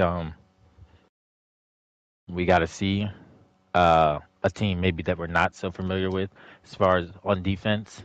I think that'll be a big key factor in the Florida State game is how fast our defense can get acclimated and kind of get our feet up under us versus a team that we don't necessarily play a lot. Right. So let me ask you this, Max. I have a question for you. So as far as in that game versus Bama, what do you think as far as stopping your offense and stopping Bo? What do you think Bama's key component should have been like if you have to scout yourself, if you're a Bama and you have to give your scouting report on yourself for just that game, what would your scouting report be as far as containing your offense? That game specifically, um, it was a matter of really like putting a spy on Bo or containing Bo. If you weren't stopping Bo, honestly, you wasn't stopping the offense, and that all started with his legs, just showing that we weren't really scared of using his legs early and often. He broke a big run, collected a good amount of first downs, and was definitely tucking and running when like he didn't really feel like anything was open after processing his reads. So in that game, it was really just Bo. Like honestly, just sitting in the quarterback spot, maybe your best player. You know, Alabama's good for a good linebacker, a good safety to be able to like do that. So I just think that's really where the ball game kind of got a little leverage wise. I think that was my scout report. My scout report was if Bama could stop your pass and force you to just like if Bama could force you to strictly beat him by running the football, he would have had a way like he would have a chance to win that game. Like that was my scout report. Like if you could stop Max from throwing the ball and putting up a lot of points and force him to beat you on the ground, make Max give you 30, 40 carries where you can stay in the game, at least keep the game close. I think that was my scout report. Because again, you have a good quarterback who can throw the ball, he can run, but you put up points. You've been putting up a lot of points. So if somebody can minimize those points and keep the game close, because Bama has a team to go score and put up points. Like he definitely has a team to go score and put up points, especially running the ball. So it's like my scout report was if he could stop him from passing the ball and keep him to keep the ball on the ground and make it an even game with both of us gonna just be run dominant this game. I think that would have made that game way closer than what it is and what it reflects. That was my scout report. Yeah, see, Yeah, I think me, I even looked if at the Mike linebackers of Bama, and I looked at their stat line all year long. One of them winning the Dick Buckets Award and all that. And this is, to me, one of the first seasons where he didn't have cover linebackers in that sense. So, in Yes. a sense, that's where Bo give you problems at because those linebackers he had this year, they played at the line of scrimmage and they were great in the run game. But what did they do as far as, making plays in the passing game, right? Like you ain't see his linebackers with 46 tackles for loss, 16 sacks, and 8 picks. You saw 0 picks out of them Mike linebacker. So to me, that was going to hurt him. Like you had to make a decision. You send them motherfuckers in the Yes. passing game, right? Or they're going to be stout against the run, but Max ain't going to use the run in the way you think he's going to use the run. So now Bo legs became an issue, and he showed that early in the game, right away. Like you showing that right away. What was Bama's adjustment to that, right? You got the speed at linebacker to run around with Bo, but then you taking somebody out of coverage where maybe Literally. that guy is spying that quarterback, and now that slant's there, or that drag is there, or something is there that you will be able to cover in your base defense. And then Bo is so good as a senior this year. What he does is he put pressure on you because it's damn if you do, damn if you don't. And that would have been my thing with Scout. How do you come out of that? Like, is it less man to man and play some zone and really keep niggas looking at him the whole time, or you do stay what you do best, which is line them up, man them motherfuckers up, and send them linebackers, just put pressure on your ass all game long. So to me, I would have thought like, yeah, Bo was the key to the whole game, right? And what do they do to be able to stop Bo? And it Yes. seemed like it wasn't really the scheme Working. wasn't going to stop it at that point early in the game. And then Georgia and Clemson are getting ready to kick off here in about 15 minutes. They should be kicking off here soon. They Yeah, might so kick to off a me, little this is going to be an earlier. interesting game, right? Because Corey was able to sneak his way to where he at right now. Can he continue to do that? Right? I think Clemson is in his bag enough right now. Like he's a really good coach this year. Like I like everything about him. Um, but I think Corey he got enough to be able to do some things with. Is it enough to beat Clemson? I'm not sure about that. I think Clemson wins the ball game. But I wouldn't put it past Corey at the end of this day when their game is over and the clock strikes zero. Corey is in the chat writing paragraphs about how he won and he led the lead and what the fuck's the next show. I think as far as this, I want your take on it too. I don't think Georgia roster construction is enough to compete with Clemson, so At it all. definitely come down to coaching. But I also think Clemson is going to be real hungry to prove a point. Like, okay, I lost conference to Florida State. Florida State is having. I feel like it'll be a downfall for Clemson to lose this game with Florida State winning his game. I Hmm. think that'll be a downfall for Clemson just because they are even. Clemson beat Florida State the same way Florida State beat Clemson. And then Clemson just won, so I feel like it's only right if Clemson has that chip on the shoulder. Like I gotta win. Florida State won, I have to win for some fact. They're the only two top dogs in the ACC right now. And Falk is out. So with both of them being in the quarterfinals, I feel like this is Clemson's chance to show like, hey, if Falk not in it, if Falk not the top dog, I'm the next best thing up. Which we already think that, but now it's time to prove it. He proved it last season, but this Brandon season is losing probably put time pressure to prove it. on Brandon losing put pressure on Clemson because you gotta look at it like this. You know, he don't play me at all, never played me at all, but he's watched his boy play me. So he got more data on me than I would have on him. That's the first thing. The second thing is, 100%. you know, there's none of your nemesis in the playoffs anymore, right? Outside of Max. 100%. That's it, And right? literally, And then, like, I'm with me, you're unsure, but I would think you would feel like you can win that game, right? Corey went So 20 for he got to 20. beat the shit out of Corey right now.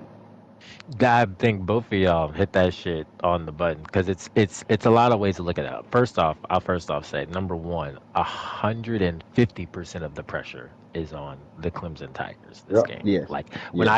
I say this game is oozing with pressure and sweaty palms.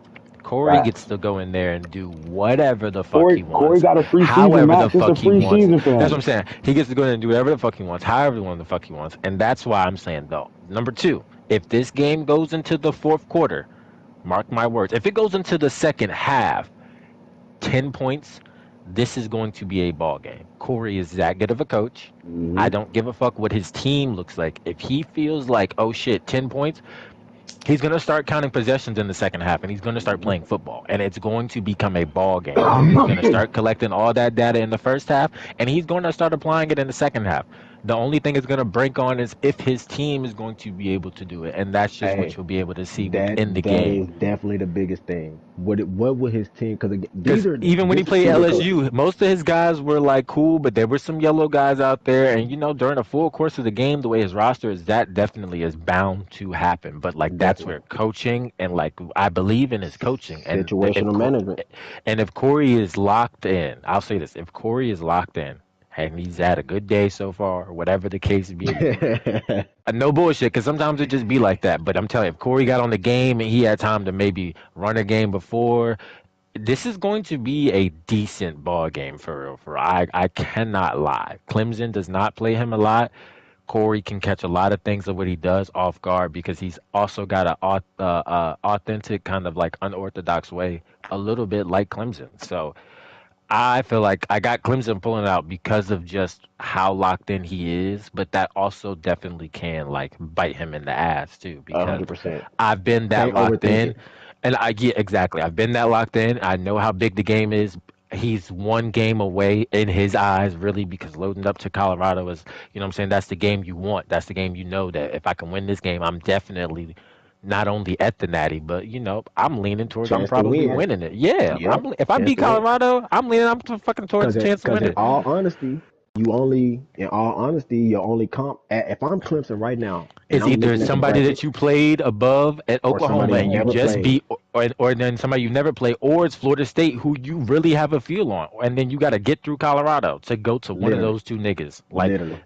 it's trust me. Like no funny, as a nigga that's been there literally 4 times, I try not to get excited at this moment because it's right there, and you Yeah, know how shit can be. You look at the board. yeah. I've looked at the college football bracket twice in all the days that we've been in the playoffs, yesterday and today. That's the only 2 times I've looked at the college football bracket because I already know how it gets in your head when you like, bro. I'm right there. Like Get to the You're right there. national You hey, looking championship. at matchups. I'm You right start looking there. at matchups. You start How you gonna assuming things. You deal? start, hey, bro. Facts. You start telling you, bro. Telling you. So To get to the I just hope national championship, I he did gotta that in play real life. two unknown games, right? He gotta play two unknown games and then play two familiar games, right? Yeah, To get to the national championship, he gotta play two unknown games.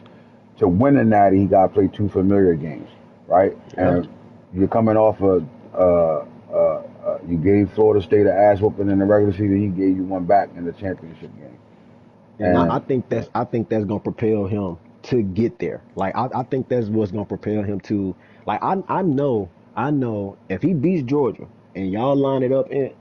And then when Florida State and I know he's praying that Florida State beat Oklahoma because again, he's already beaten Florida State. They 1-1, so it's like okay, Well, you would rather play Florida State than Oklahoma yes, I anyway would because of rather play Oklahoma's Florida history. State. Yes.